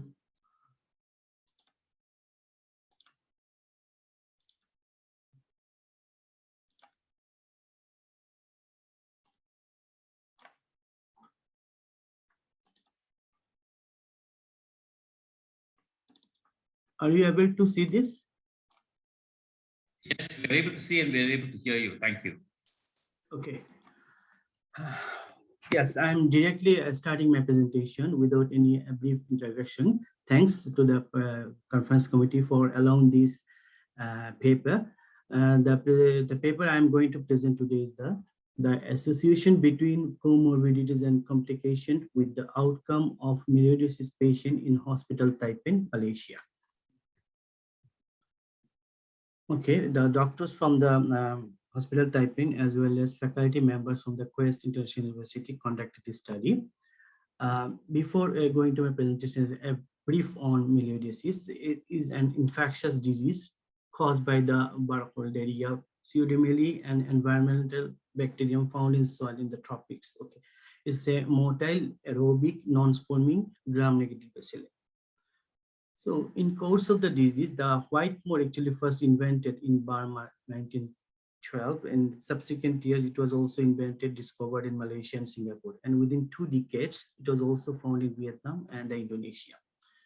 And in Malaysia 1913, the Fletcher and Stanton recognized the disease in the lab in the medical research in Kuala Lumpur. And the Stanton at first described the infection in the melioidosis in human. It's a tropical disease. I said that in the tropics it is more prevalent. The objective of the study was to study the definitive case of melioidosis that have admitted in the Department of Hospital Typing in the year of 2016 and 17 with the specific objectives like the association between the comorbidities and complication with the outcome of the patient the same year. This cross-sectional retrospective study was conducted. It is retrospective and data was from the hospital record, and we got 43 patients admitted in 2016 and 54, so total 97 patients. Okay, and it was conducted in the hospital typing. The inclusion criteria was a confirmed diagnosed patient of melioidosis based on case definition, which is totally recorded in the guidelines, both in the Malaysian and WHO guideline. That is positive culture, 4-fold greater than the 4-fold or more than the 4-fold of the riser of titer, antibody titer, and the PCR positive. And the exclusion criteria was the disease mimics the melioidosis, but the culture negative as well as PCR negative. So the comorbidities we found mostly the diabetes, hypertension, CKD, CLD, and chronic lung disease like bronchial asthma, COPD, as well as immunosuppression due to HIV or on malignancy due to or anti-cancer drugs. And the complications were from the data collection tool were included acute AKI, respiratory failure, metabolic acidosis, diabetic acidosis. Actually, DK is also metabolic acidosis. Why it's separate, I'll explain later. Pleural effusion, lung abscess, pneumothorax, liver abscess. And the end point was the good and bad outcome, that is morbidity and mortality.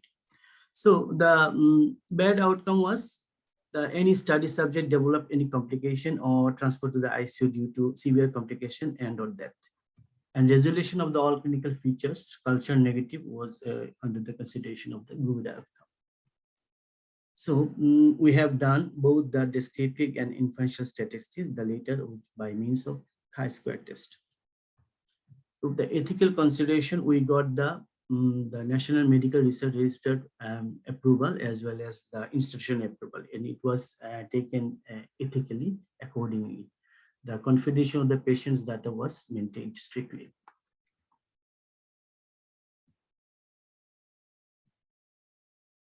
So considering the demography of the patient, you see the mean patient age was 55 almost, with the male predominance.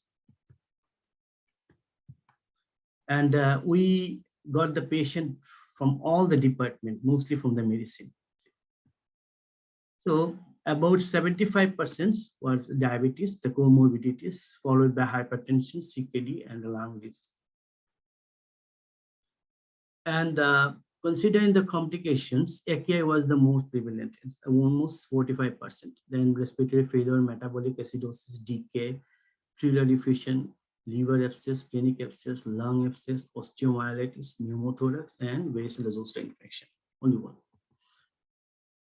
And this patient was from the ENT.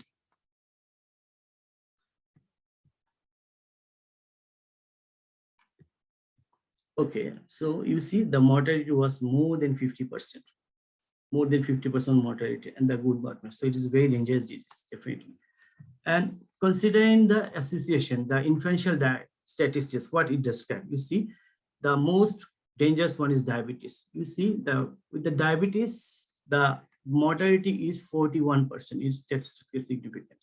Others also high, but those are not statistically significant. So it means what? This is a message that patient with diabetes who have newly developed melioidosis should be made very much concerned.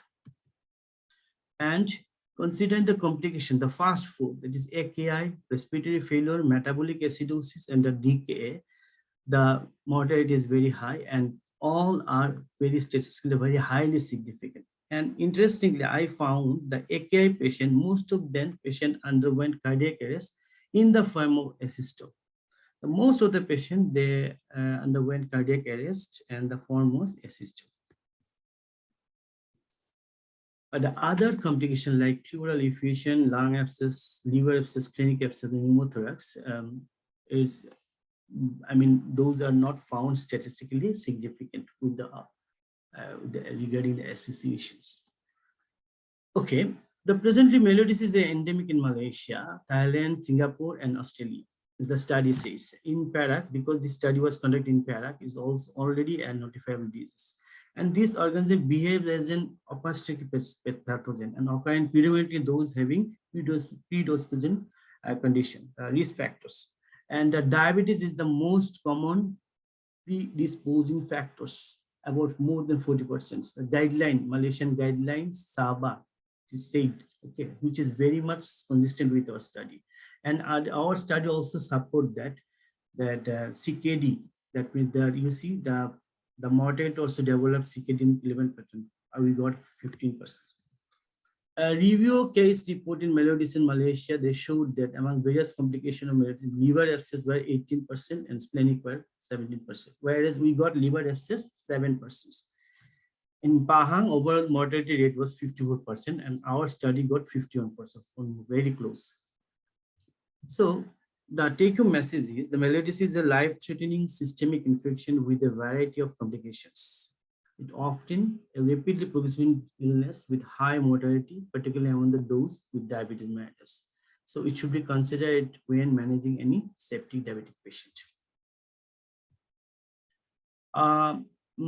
My study limitation is single-centered, and the following the variables were not documented. Duration of diabetes, level of the control of diabetes, I couldn't find it. I couldn't correlate it. And patient with multiple comorbidities or risk factors were not analyzed, which is really important. So my suggestion for the future researcher to take these points and try to and include in their research. And the implication of the findings of the present study, what from my ends, both the national hospital physician and the community level is the national level should awareness of the program and provision of the findings. Hospitals should arrange training among the doctors, and the physicians should take initiatives for the appropriate treatment protocol, emphasize the early diagnosis and prevention of the complications. Suppose just giving a message that for diabetes with melioidosis, straightway start the meropenem, injection meropenem, not the augmentin or the drugs. It will be helpful. And among the community level, okay, about the awareness about the source of infection as well as the spectral disease. References from where I took all these things, and I must thank my lead for encouraging me to present this one, as well as the PUC committee, conference committee, and my authors and the hospital typing doctors. Thank you very much. Okay, thanks, Prof. Kabir. I think that was a very useful study to do, and well presented also. So I think we are really running short of time. Unless there are any burning questions for Prof. Kabir. Any questions at all? Perhaps a comment, if it's allowed. Yeah. Go ahead. I'm sure during your review, Kabir, you would have seen Prof. Putticherry's name frequently mentioned. Prof. Putticherry and Prof. Parasakti were the ones who first published most of our clinical data from Malaysia, the first case series from University of Malaya. And if you go through those, you will know exactly what they talked about is practically what you repeated here. The major awareness of the disease came about with the outbreaks of melioidosis in crops in Pahang, Yes. not in Perak. So having said that, it's good to publish even a single hospital experience because your numbers are good. In the 2-year period, you've had about 100 cases collected, but it is just the tip of the iceberg on the true incidence of melioidosis in our country. The reason why you see a lot of liver abscesses in the early stages was the cooperation between the surgical unit and the microbiologist for knowing the bacteriology of liver abscesses. That's how why there's a shift to what appears to be organ-specific melioidosis compared to systemic melioidosis. Systemic melioidosis is, as you said, rapidly deteriorating disease. It's fulminant and kills. But organ involvement is often a very slow, indolent disease that takes causes a lot of morbidity, but not mortality. Right. It's a point to take on for further research on melioidosis. True.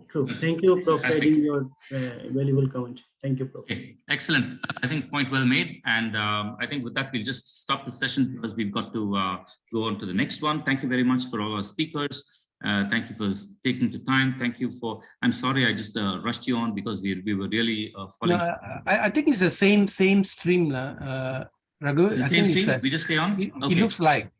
It looks same like string? Same string or another string? It looks like the same stream looking at the... Okay, maybe we just log out and log on. I think it's better we do that. We log off and log on, okay? Okay, all right. Because I'm not so sure. Okay. Let's just do that.